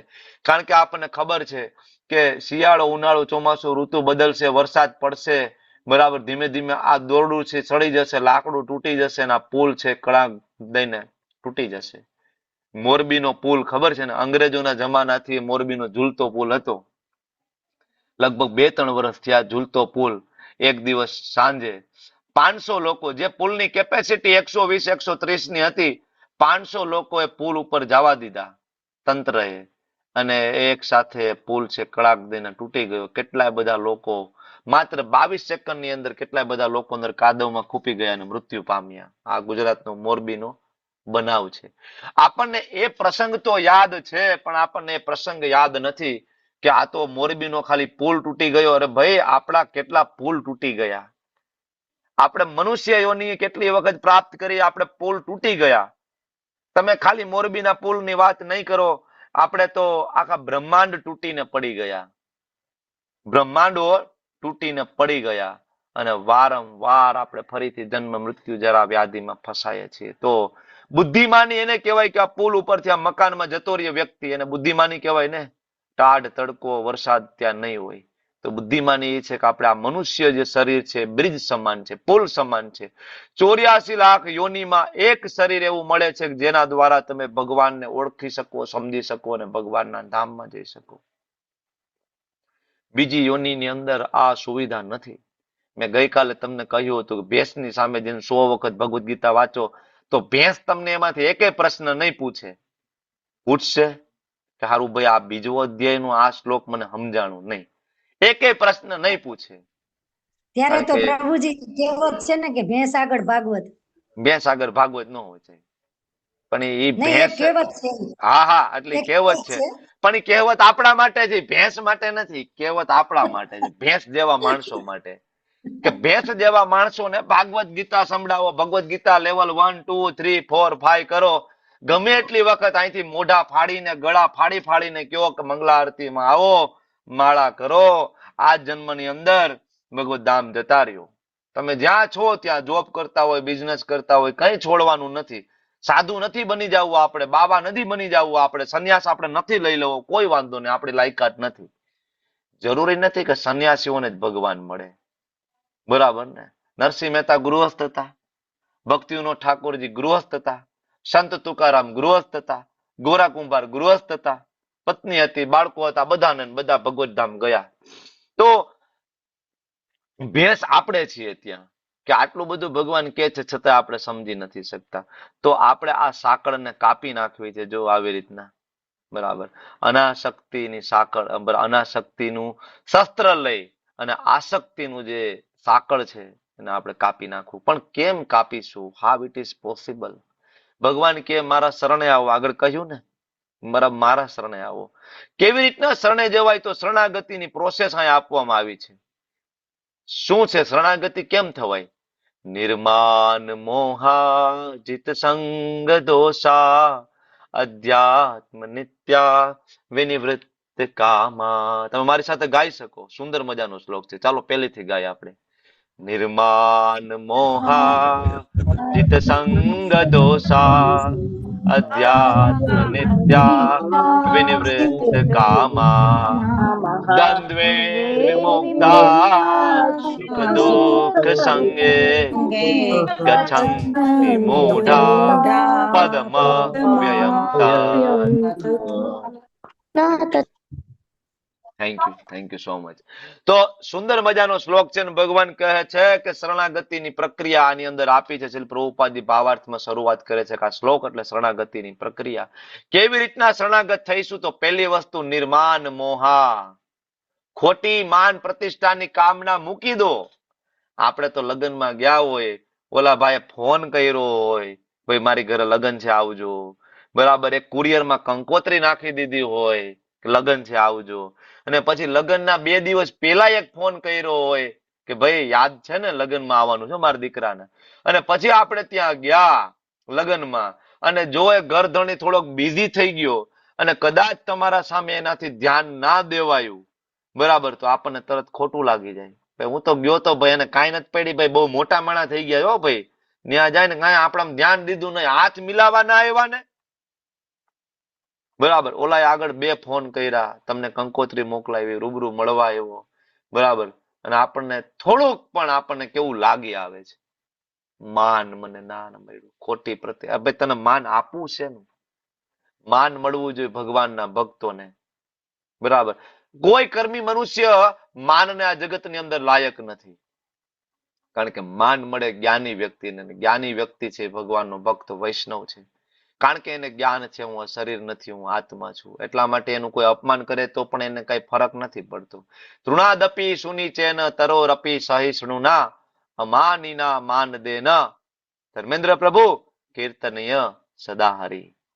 રોજ કીર્તનીય સદા હરિ કરવું હોય તો ભગવાન શ્રી ચૈતન્ય મહાપ્રભુ આપણને શિક્ષાષ્ટકમના 3જા શ્લોકની અંદર આપણને કહે છે, માનની કામનાને છોડી દઈએ, સ્વામિત્વની ભાવનાથી રહિત થઈ જઈએ, તો જ આપણે ભગવાનના શરણે થઈએ. કારણ કે મનમાં જો ગર્વ હોય, સ્વામિત્વની ભાવના હોય તો શરણે ના જઈ શકાય. ઘણા મોટા લોકો, બિઝનેસમેન લોકો, બુદ્ધિશાળી લોકો, વૈજ્ઞાનિક સાયન્ટિસ્ટો ભગવાનની સામે જઈને દંડવત પ્રણામ નથી કરી શકતા. થોડોક ઈગો વચમાં આવી જાય. હું કેવી રીતના દંડવત કરું ભાઈ? મેં કેટલા મોંઘા કપડા પહેર્યા તમે જોયું?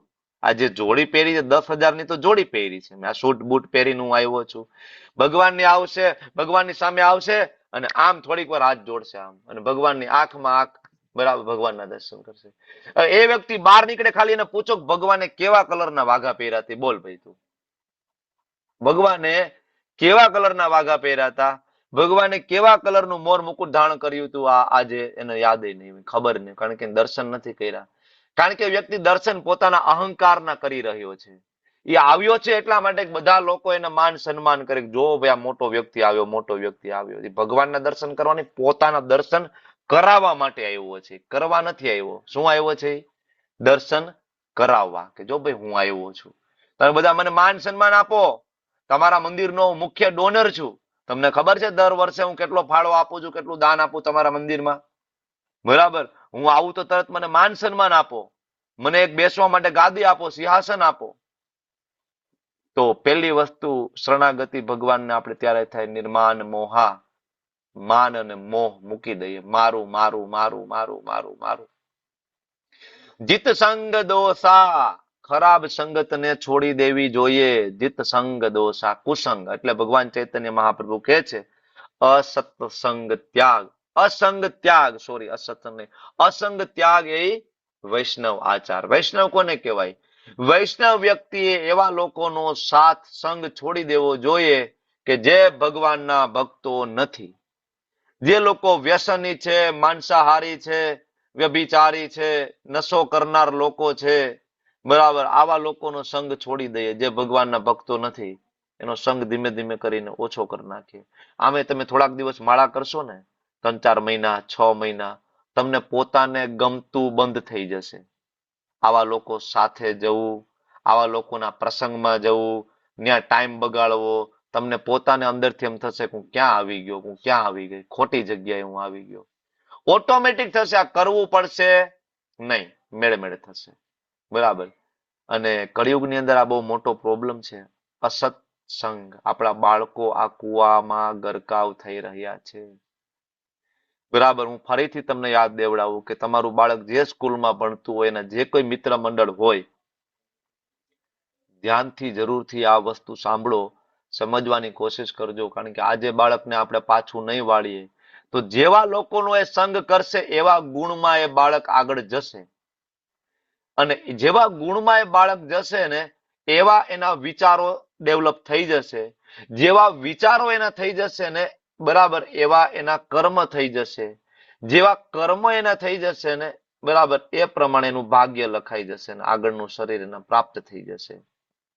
તો ખાલી માતા પિતા બનીને ખાલી આ શરીર ઉપર જ કરુણા નહીં કરતા, આત્મા ઉપર જરૂર કરુણા કરજો. સાચી કરુણા કઈ છે? આત્મા ઉપર કરવી.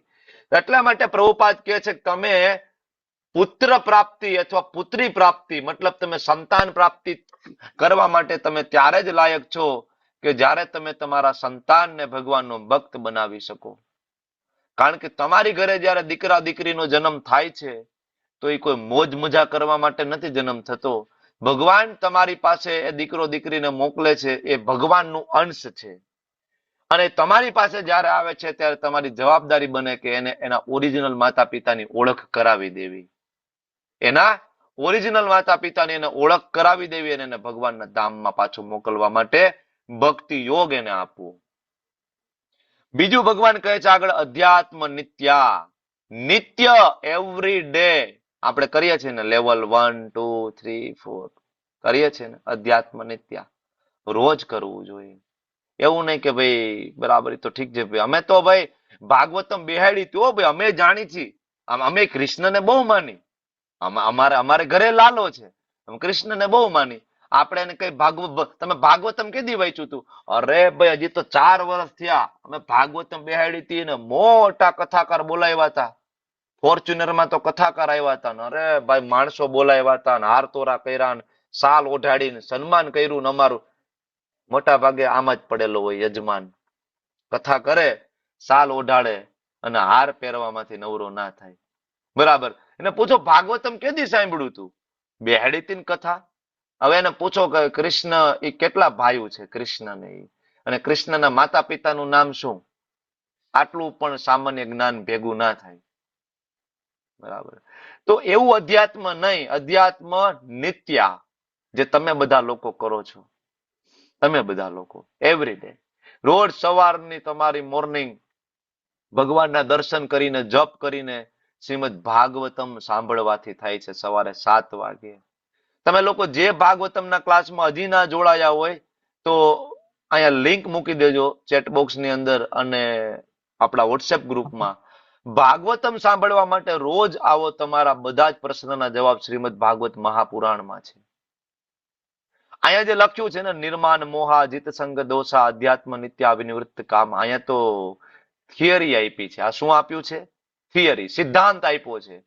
આ 15.15 શ્લોક છે એ શરણાગતિનો સિદ્ધાંત છે. પણ આ સિદ્ધાંતને જે કોઈ વ્યક્તિ જીવ્યો કોણ? બરાબર. એ વ્યક્તિનો ઇતિહાસ શ્રીમદ ભાગવત મહાપુરાણમાં છે.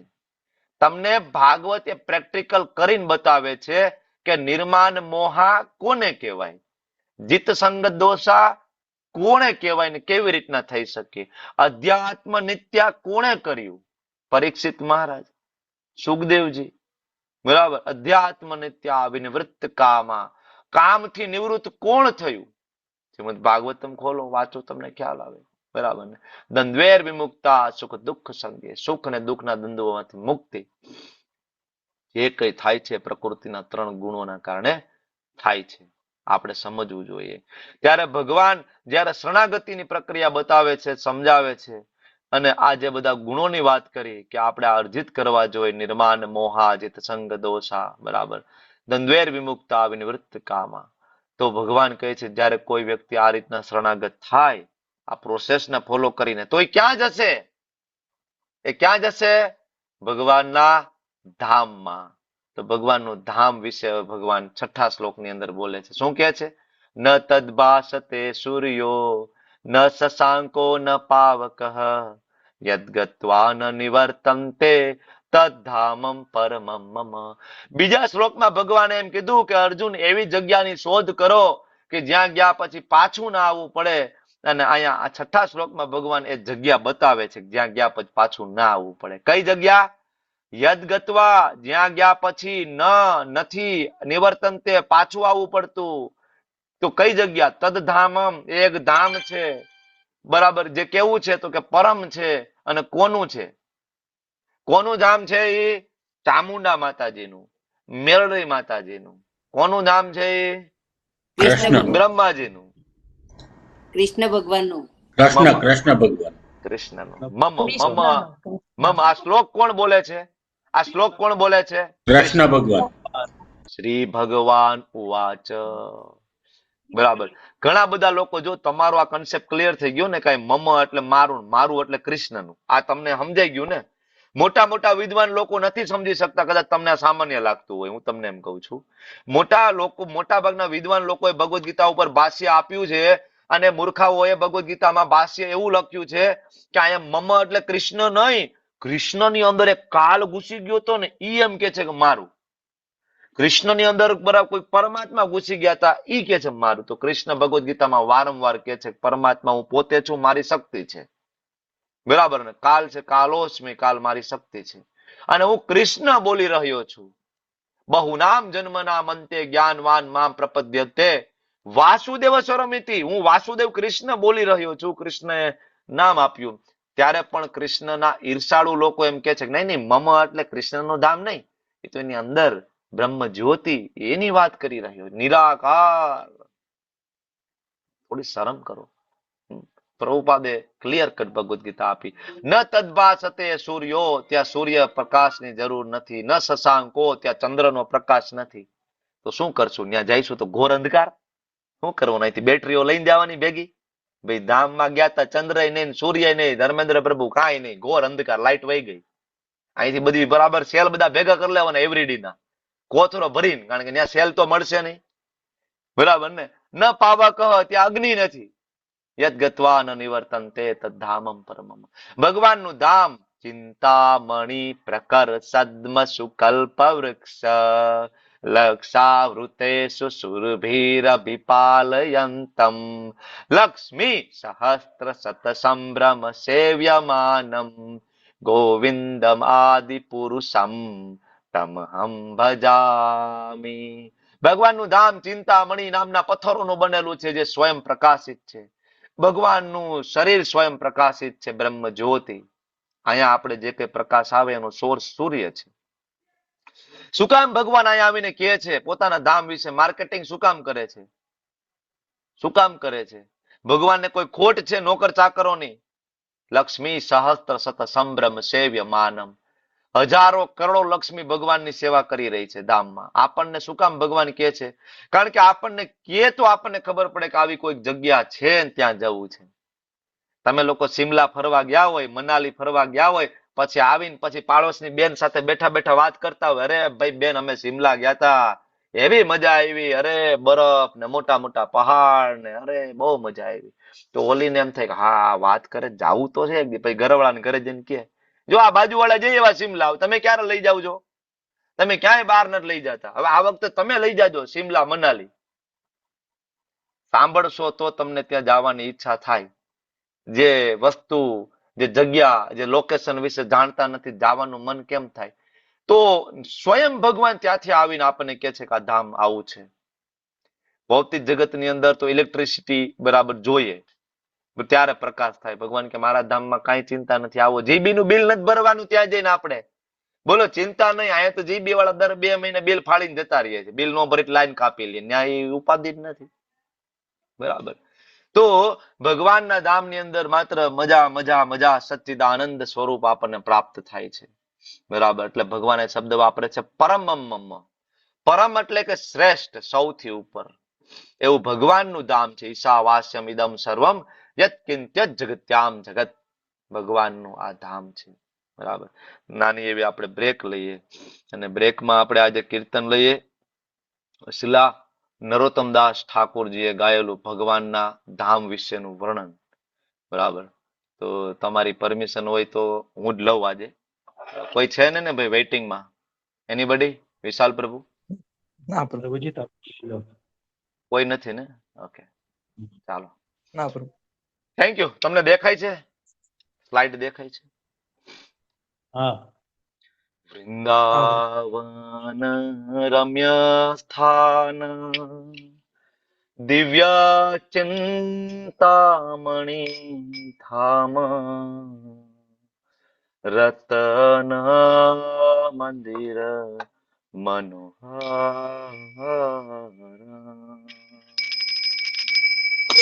બ્રેક છે. તમારા લોકોએ ફ્રેશ થવું હોય ત્યાં સુધી ફ્રેશ થઈ જાવ. અમે લોકો ત્યાં સુધી કીર્તન કરીએ છીએ. 5 મિનિટની બ્રેક પછી આપણે ફરીથી મળીએ છીએ. વૃંદાવન રમ્ય સ્થાન દિવ્ય ચિંતામણી ધામ રતન મંદિર મનોહર. આવૃત કાલિંદી રે રાજહંસ કેલી કોરે તાહે શોભે કનક કમારા. આવૃત કાલિંદીની રાજહંસ કેલી કોરે ચાહે શોભે કનક કમાણા તાર મધ્યે હેમપીઠ અષ્ટદલે વેષ્ટિત અષ્ટદલે પ્રધાન નાયિકા તાર મધ્યે હેમપીઠ અષ્ટદલે વેષ્ટિત અષ્ટદલે પ્રધાન નાયિકા તાર મધ્યે રત્નાસ્તન બસિયા છે દુઈ જાને શ્યામ સંગે સુંદરી રાધિકા તાર મધ્યે રત્નાસ્તન બસિયા છે દુઈ જાને શ્યામ સંગે સુંદરી રાધિકા વૃંદાવન રમ્ય સ્થાન દિવ્ય ચિંતામણિ ધામ રતન મંદિર હાર ઓ રૂપ લાવણ્ય રાશિ આમિયા પડી છે ખસી હાસ્ય પરિહાસ સંભાષણી ઓ રૂપ લાવણ્ય રાશિ આમિયા પડી છે ખસી હાસ્ય પરિહાસ સંભાષણી નરોત્તમ દાસ કય નિત્ય લીલા સુખમય સદાય સ્ફુરત મૂર નરોત્તમ દાસ કય નિત્ય લીલા સુખમય સદાય સ્ફુરત મૂર વૃંદાવન રમ્ય સ્થાન દિવ્ય ચિંતામણિ ધામ રતન મંદિર મન હાર હરે કૃષ્ણ કૃષ્ણ કૃષ્ણ હરે હરે હરે રામ રામ રામ હરે હરે કૃષ્ણ કૃષ્ણ કૃષ્ણ હરે હરે હરે રામ રામ રામ હરે હરે હરે કૃષ્ણ કૃષ્ણ કૃષ્ણ હરે હરે હરે રામ રામ રામ હરે હરે જય શ્રી નરોત્તમદાસ ઠાकुर महाराज की जय श्री प्रभुपाद की जय निताय गौर प्रेमानंदे हरि हरि बोल સુંદર મજાનો ભાવાર્થ શ્રી પ્રભુપાદજી આપ્યો છે હું વાંચું છું તમે સાંભળો ભગવાનનું ધામ કેવું છે શ્રી નરોત્તમદાસ ઠાकुर જ્યારે આંખ બંધ કરીને વૃંદાવનમાં બેઠા છે ત્યારે એની સામે વૃંદાવન ધામ પ્રગટ થઈ જાય છે અને ત્યારે વૃંદાવન ધામ એટલે ગોલોક વૃંદાવન ધામની વાત કરું છું ગોલોક વૃંદાવન ભગવાનનું ધામ નિત્ય ધામ તો ત્યાં નરોત્તમદાસ ઠાकुर કહે છે વૃંદાવન તરીકે સુપ્રસિદ્ધ રમણીય સ્થાન આધ્યાત્મિક જગતમાં દિવ્ય ધામ છે તેનું નિર્માણ સંપૂર્ણપણે દિવ્ય પારસમણી એટલે કે ચિંતામણીઓનું બનેલું છે રત્નોથી નિર્માણ કરવામાં આવેલા ત્યાં અનેક સુંદર મંદિરો છે તથા તે દિવ્ય ભૂમિમાં વહેતી યમુના નદીના જળમાં રાજહંસો ક્રીડા કરે છે તે પવિત્ર નદીના જળમાં 7 પાંખડીઓ વાળું સુંદર સુવર્ણ કમળ શોભે છે કમળની મધ્યમાં 8 પાંખડીઓથી ઘેરાયેલું એક સુવર્ણ પીઠ છે અને આ 8 પાંખડીઓ ઉપર લલિતા અને વિશાખાના નેતૃત્વમાં 8 મુખ્ય સખીઓ અવસ્થિત છે તે સુવર્ણ પીઠ ઉપર રત્ન સિંહાસનમાં દિવ્ય યુગલ વિરાજમાન છે કોણ દિવ્ય યુગલ ભગવાન શ્યામ સુંદર અને એની સાથે શ્રીમતી રાધા રાણી બેઠા છે શ્રી રાધા અને ગોવિંદના સંભાષણ દરમિયાન હાસ અને પરિહાસથી ભરપૂર તેઓના સ્વરૂપોનું લાવણ્ય અને માધુર્ય અમૃતની વર્ષા વરસાવી રહ્યા છે. નરોત્તમ દાસ કહે છે, દિવ્ય આનંદમય આ નિત્ય લીલાઓ સદા મારા હૃદયમાં પ્રગટ થાય. શ્રી વૃંદાવન ધામ કી જય. તો વાર છે, અત્યારે નથી મારે આવું. તો જસ્ટ અ મિનિટ. ઓકે, તો આપણે કહીએ છીએ કે નહીં હજી તો મારા વાર છે. ત્યારે ભગવાન પોતાના ધામની ચર્ચા કરે અને આપણને સમજાવે છે કે ભાઈ આવી જા. તો નહીં ભાઈ, મારે તો અહીંયા જ રહેવું છે. હું પણ ભગવાન બનીશ એક દિવસ, બરાબર. હું પણ પાવરફુલ થઈ જઈશ. બધા લોકો એની પાછળ પડેલા છે, યોગી તપસ્વીઓ, ભગવાન બનવા માટે, બરાબર. ત્યારે ભગવાન આગળના શ્લોકની અંદર કહે છે, મમેવાંશો જીવ લોકે જીવભૂત સનાતન. તમે મારા અંશો છો, બરાબર. 84 લાખ યોનિમાં રહેલા, અને તમે મારા સનાતન અંશો છો. એવું ક્યારે નહોતું કે તમે પેલા ભગવાન હતા, અત્યારે તમે માયામાં પડી ગયા, હવે તમે યજ્ઞ દાન તપ કરશો અને તમે પાછા ભગવાન બની જશો.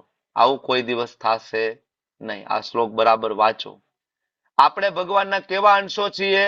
સનાતન. પેલા પણ આપણે અંશ હતા, અત્યારે પણ આપણે અંશ છીએ, અને આગળ પણ આપણે અંશ રહેવાના. પેલા પણ ભગવાન આપણા સ્વામી અંશી હતા, આજે પણ આપણા એ જ સ્વામી છે, તમે માનો કે ના માનો, અને આગળ પણ આપણા એ જ સ્વામી રહેવાના છે. ભગવાનની પોસ્ટ કોઈ ધારાસભ્યની પોસ્ટ નથી કે દર 5 વર્ષે તમે એમાં મતદાન આપો ને બદલી જાય. ભગવાનનું એટલા માટે એક નામ છે અચ્યુત, કે ભગવાન એને ભગવાનની પોઝિશન ઉપરથી ક્યારેય નીચે આવતા નથી, બરાબર. નેવર. ભગવાન ભગવાન છે. તો આપણે ભગવાનના અંશો છીએ, તો શું કામ અહીંયા હેરાન થઈએ છીએ? લોનના હપ્તા શું કામ ભરી રહ્યા છીએ? મન સષ્ટાની ઇન્દ્રિયાણી પ્રકૃતિ સ્થાની કરસતી. આપણે બધાએ મન સહિત 5 ઇન્દ્રિય ટોટલ મળીને 6 ઇન્દ્રિયો લીધી છે ભોગ ભોગવવા માટે, અને એના કારણે આપણે કઠોર સંઘર્ષ કરી રહ્યા છીએ. કઠોર સંઘર્ષ. તો આ શ્લોકમાં આપણી સ્થિતિ સ્પષ્ટપણે કીધી છે કે આપણે ભગવાનના અંશ છીએ. ભગવાનના અંશ એટલે એવું નહીં કે કોઈ ભગવાનની આંગળી બની જાય, કોઈ ભગવાનનો અંગૂઠો બની જાય, બરાબર. ભગવાન કે તમે મારા અંશો છો એટલે એવું નહીં કે ભાઈ આ દેવીની માતાજી ભગવાનના પગનો અંગૂઠો છે, મનોજ પ્રભુ ભગવાનના હાથના અંગૂઠો છે. નહીં, આપણે ભગવાનના શરીરના અંશ નહીં, આપણે ભગવાનની શક્તિ છીએ, તટસ્થ શક્તિ, બરાબર. આપણે સેમ્પલ ગોડ નથી કે ભાઈ હું નાનો ભગવાન છું. નહીં, we are not sample god. આપણે ભગવાન નથી. આપણે આપણી પ્રિય દીકરી હોય, પ્રિય દીકરો હોય, તો આપણે નથી કહેતા અરે મારા દીકરા તું તો મારો કાળજાનો કટકો છે, અરે મારી દીકરી તું તો મારી હૃદય સમાન છે, અરે તું તો મારી આત્મા છે. આપણે નથી કહેતા? તો શું ખરેખર દીકરી હૃદય છે આપણું? નહીં, હૃદય તો અહીં ધબકે છે, જુદું છે. અરે દીકરા તું તો મારો કાળજાનો કટકો છે. કાળજું એટલે લીવર થાય, તો હું કે લીવરનો કટકો છે એ દીકરો? નહીં. તો ભગવાન જયારે આપણને કહી રહ્યા છે કે તમે મારા અંશો છો, એટલે એના શરીરના અંશો નથી. કારણ કે માયાવાદી લોકો એવું માને છે કે આપણે ભગવાનના અંશો હતા અને પછી ભગવાનમાંથી છૂટા પડી ગયા તો ભગવાનનું ઓરિજિનલ અસ્તિત્વ શૂન્ય થઈ ગયું, ફિનિશ્ડ, બરાબર. આંગળી નીકળી ગઈ, હાથ નીકળી ગયા, પંજો નીકળી ગયો, ભગવાન પાછળ વૈધા નહીં. જેમ કે મોતીચૂરના લાડુ હોય, બુંદીના લાડુ, એમાંથી એક એક બુંદી છૂટી પાડી લો તો છેલ્લે લાડુ વધે નહીં. એટલે ઘણા બધા આવી રીતના પણ આ શ્લોકને સમજાવે છે. જો આપણે ભગવાનના અંશો છીએ, આપણે છૂટા પડી ગયા બધા, પછી ભગવાનનું છેલ્લે કોઈ અસ્તિત્વ ન રહ્યું, ભગવાન મરી ગયા. તો ભગવાન અહીંયા બહુ ક્લિયરલી કહે છે સનાતન અંશો છો, પેલા પણ હતા અત્યારે. એટલે એના માટે ફરીથી આપણે ઈશોપનિષદે વાંચવું પડે. તો ઈશોપનિષદની અંદર ભગવાન કહે છે ઓમ પૂર્ણમદ પૂર્ણમ ઇદમ પૂર્ણાત પૂર્ણમુદચ્યતે પૂર્ણસ્ય પૂર્ણમાદાય પૂર્ણમેવાવશિષ્યતે. ભગવાન કહે છે કે હું પૂર્ણ છું, મારામાંથી આવે એ પણ પૂર્ણ છે, અને તોય હું પૂર્ણ રહું છું. અહીંયા 1 - 1 = 1 થાય છે. 1 - 1 = 1 થાય છે. 1 + 1 = 1 થાય છે. 1 - 10 અવતાર = 1 થાય છે. 1 - 24 અવતાર = 1 થાય છે. 1 પ્લસ 24 અવતાર ઇઝ ઇક્વલ ટુ 1 થાય છે. કૃષ્ણ ઓમ પૂર્ણમદઃ પૂર્ણમિદમ પૂર્ણાત પૂર્ણમુદચ્યતે. ભગવાન પૂર્ણ છે. બરાબર. આપણે ભગવાનના સનાતન અંશો છીએ. તો હવે કોઈ તમને એમ કે આપણે પણ એક દિવસ ભગવાનમાં વિલીન થઈ જઈશું અને આપણે ભગવાનમાં ભળી જઈશું. બરાબર. જીવ શિવમાં ભળી ગયો, બાપુ બ્રહ્મમાં લીન થઈ ગયા. આવા શબ્દ તમે સાંભળો છો ને? કોઈ બ્રહ્મમાં વિલીન થઈ શકતું નથી. જો વિલીન થઈ જતું હોય તો આ શ્લોક ખોટો પડી જાય. કારણ કે અહીંયા ભગવાન એમ કે છે મમે વાંચો જીવ લોકે જીવ ભૂત સનાતન. તો આ સનાતન શબ્દ અહીંયા વાપરી ના શકાય. અને અંશ શબ્દ જે વાપર્યો, સનાતન શબ્દ વાપર્યો છે, આ બે બરાબર સમજો કે અંશ હતા, છીએ અને રહીશું. આપણે ક્યારે ભગવાનમાં ભળીને આપણી પોતાની આઈડેન્ટિટીને નાશ કરી શકતા નથી. That is impossible. કોઈ દિવસ આ શક્ય બનવાનું નથી. શ્લોક બહુ જ મહત્વનો છે. આ સમજીશું તો આપણને ખબર પડશે કે બધા જ ભગવાનના અંશો છે. તમને એટલી ખબર પડી જાય, તમને બધા પ્રત્યે પ્રેમ થાય, તમે કોઈ દિવસ નોનવેજ તરફ જોશો નહીં. તમને ખબર પડી જાય આ કુકડો છે એ ભગવાનનું અંશ છે, આ માછલી છે એ ભગવાનનું અંશ છે. બરાબર. તમે કોઈ દિવસ વિચારશો પણ નહીં નોનવેજ ખાવા માટે, જોશો પણ નહીં કોઈ દિવસ. તમે રોડ ઉપર ચાલ્યા જતા હોય, તમને કૂતરા ઉપર દયા આવશે, તમને ગાય ઉપર દયા આવશે, બળદ ઉપર દયા આવશે, તમને આખા સંસાર ઉપર દયા આવશે. અરે તો છોડો, તમે ચાલ્યા જતા હોય તમને વૃક્ષ ઉપર દયા આવશે. આપણે પેલા વાત કરી હતી ને, મારો ભાઈ 5000 વર્ષથી ઉભો છે. ઘણા એવા વૃક્ષો છે અત્યારે 5000 વર્ષ જૂના વૃક્ષો અત્યારે અવેલેબલ છે અહીંયા. બરાબર. તો કોઈ તમે 100, 200, 500 વર્ષ જૂનું વડ જુઓ તમને તરત દયા આવે. મારો ભાઈ 200 વર્ષથી અહીં ઉભો છે. હે પ્રભુ, તમારા નામમાં તો બહુ શક્તિ છે. હું આની સામે હરે કૃષ્ણ મહામંત્રનો જપ કરું છું. પ્રભુ આને જે કઈ પાપ કર્મ કરી એમાંથી મુક્ત કરીને આ વખતે હવે એને મનુષ્ય શરીર આપીને ભગવાનનો ભક્ત, તમારો ભક્ત બનાવી દો.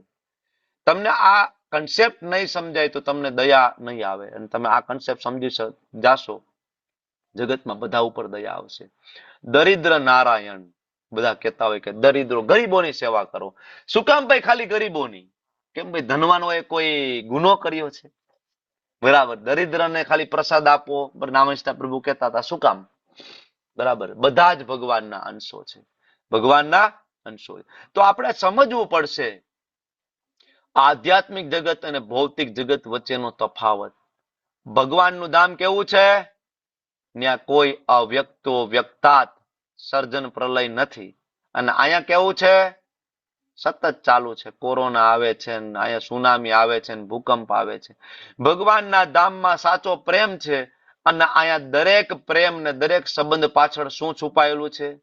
વાસના, સ્વાર્થ. હંમેશા દરેક સંબંધની પાછળ એક સ્વાર્થ છુપાયેલો છે.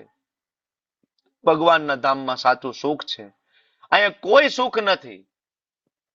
અહીંયા કોઈ સુખ નથી. વારંવાર એક ઉદાહરણ આપણે લઈએ છીએ કે સમુદ્રના કિનારે રહેલી રેતી એને ખાંડો અને કદાચ એમાંથી તેલ નીકળે ભાઈ મિત્તલ માતાજી? સમુદ્રની કિનારે રેતી હોય, રેતીને ક્યારેક ખાંડો મિક્સરમાં નાખો, તેલ નીકળે કે ન નીકળે? ના લીધો.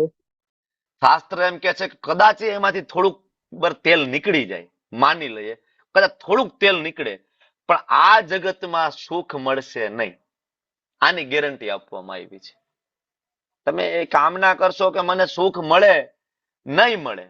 તમે એમ કહેશો કે હું ડોક્ટર બનીને સુખી થઈ જઈશ, નહીં સુખી થાવ. બરાબર. નવી મુશ્કેલીઓ તમારી સામે ઊભી છે. સતત તમે દુઃખમાં છો. નાનપણમાં આપણને એમ હતું, બરાબર, સ્કૂલે જતા હતા, મોટો કોથરો આપણે ખંભે આપ્યો તો આપણા વજન કરતા અત્યારના છોકરાઓનું સ્કૂલ બેગનું વજન વધારે છે. એ બાળકને બધાને પૂછો તો એમ થાય કે પપ્પા એકવાર 10માની બોર્ડ હું પાસ કરી લઉં ને એટલે હું રાજા. 10મું પૂરું થાય પછી એના ફેમિલી મેમ્બર કે દીકરા હવે 2 વર્ષ છે, થોડું મહેનત કરી લે ને, 11મું 12મું સાયન્સ પૂરું કરી લે ને એટલે તું રાજા. 12મું સાયન્સ બિચારો કરે, મહેનત કરીને ટકા લઈ આવે, 12મામાંથી બહાર નીકળે પછી હવે બસ દીકરા હવે સારી કોલેજમાં એડમિશન મળી જાય ને, તું ડોક્ટર બની જાય, એન્જિનિયર એકવાર બની જાય ને 5.5 વર્ષ પછી તું રાજા. પછી મજા કરવાની છે.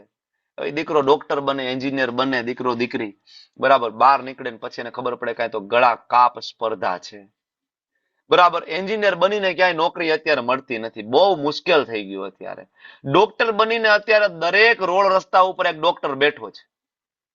બરાબર, કારણ કે મેડિકલ કોલેજો એટલી બધી ખોલી દીધી છે. મને લાગે છે કે આવતા સમયની અંદર શાકભાજી વાળો જેવી રીતના નીકળે છે ને, એમ મને લાગે નાના ડોક્ટરો એ રેકડી લઈને નીકળવું પડશે. તાવ, શરદી, ઉધરસ, મેલેરિયા, આવી રીતના રોજ રેકડીઓ લઈને મને લાગે ડોક્ટર નીકળવાનો વારો આવવાનો. કારણ કે 8 થી 20 વર્ષ પહેલા જોતા હતા તો આખી સોસાયટીમાં એકાદો ડોક્ટર જોવા મળતો. બરાબર, અને આજે ભારતની એક સોસાયટી અંદર તમને 5-10 ડોક્ટર આરામથી જોવા મળશે, નાના મોટા. બરાબર, નાના નાના તાલુકાની અંદર બધી ફેસિલિટી હવે થઈ ગઈ છે. ત્યાં મલ્ટી સ્પેશિયાલિટી હોસ્પિટલો બની ગયા છે. સુખી થઈ ગયા. અરે તમે કદાચ કાર્ડિયોલોજીસ્ટ બની જાવ તોય ગળા કાપ સ્પર્ધા તમારી સામે ઊભી છે. બરાબર, પછી થોડાક સેટ થઈ ગયા તો ઘરવાળા એમ કે હવે દીકરા તું લગ્ન કરી લે, એકવાર લગ્ન કરી લે ને એટલે તું સુખી થઈ જાય. લગ્ન કરી લીધા આપણે બધાએ, થઈ ગયા સુખી. બરાબર ને? હવે એક સંતાન આવી જાય ને પછી સુખી થઈ જાવ. થઈ ગયા સુખી? સંતાન આવી ગયું, થઈ ગયા સુખી? નહીં, ધેટ ઇઝ ઇમ્પોસિબલ. કરસતી. આ જગતને દુખાલય સ્વયં ભગવાને કીધું છે. તમે વિચાર કરી શકો કે જેને બનાવ્યું છે એને જેનું નામ દુખાલયમાં આપ્યું છે. અને દુખાલય એટલા માટે જ આપ્યું છે કે અહીંયા આપણે રોકાવાનું નથી. અહીંયા આપણે રોકાવાનું નથી, આપણે અહીંયા જતું રહેવાનું છે. તમે લોકો ટ્રેનમાં મુસાફરી કરતા હશો ને, ટ્રેનમાં તમે લોકો ટ્રેનમાં બેસો છો તો થોડીક સીટ રેક્ઝિનની ફાટી ગઈ હોય તો ક્યારે એવું વિચાર્યું આપણે કે ભાઈ આ ટ્રેનમાં હું બેઠો છું ને હવે પેલા રેક્ઝિનની સીટ પેલા મારે રિપેર કરાવી લેવી છે. કેમ? તો કે મારે મુસાફરી કરવાની છે. ઉર્વી માતાજી આપણે ક્યારે આવું કર્યું? ટ્રેનમાં ગયા, થોડીક સીટ ફાટી ગઈ તો રિપેર કરવા માટે તરત મોચીને બોલાવ્યો? ના. નહીં. જયેશ પ્રભુ, ક્યારેક આપણે ટ્રેનમાં ગયા, ઓલું ચાર્જિંગ સોકેટ નથી હાલતું તો ઇલેક્ટ્રિશિયન ને ફોન કરાવ્યો તમે ઇલેક્ટ્રિક વાળાને, ભાઈ આવ ને ભાઈ ટ્રેનમાં મુસાફરી કરું, આ સોકેટ બંધ થઈ ગયું, રિપેર કર? કર્યું કોઈ દિવસ?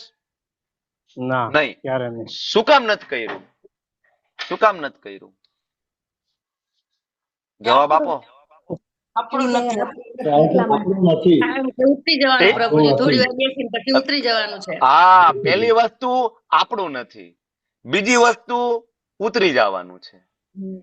તો તમને શું લાગે કે આ મનુષ્ય શરીર, આ મનુષ્ય આ જે શરીર છે આપણું છે? અને તમને શું લાગે કે આ પરમેનન્ટ છે? ઉતરી જવાનું છે. હમણાં ઉતરી જવાનું, સ્ટેશન આવી જશે. ચાલો, યમદૂત તો સામે આવીને ઉભા રહી જાય. ચાલો ભાઈ હાલો, બરાબર. ટીટી તરીકે યમદૂતો આવશે ટિકિટ ચેક કરવા માટે. રેલવે સ્ટેશન ઉપર ટીસી હોય ને, લાવ ભાઈ ટિકિટ, લાવ ભાઈ ટિકિટ લાવ. બરાબર ને? આ શરીર છૂટશે તો યમદૂતો આવશે, લાવ ભાઈ લાવ ટિકિટ લાવ. શું કર્યું ભાઈ? મન બુદ્ધિ અહંકાર નો ડેટા એ તો માગશે નહીં, એ સીધો સ્કેન કરશે.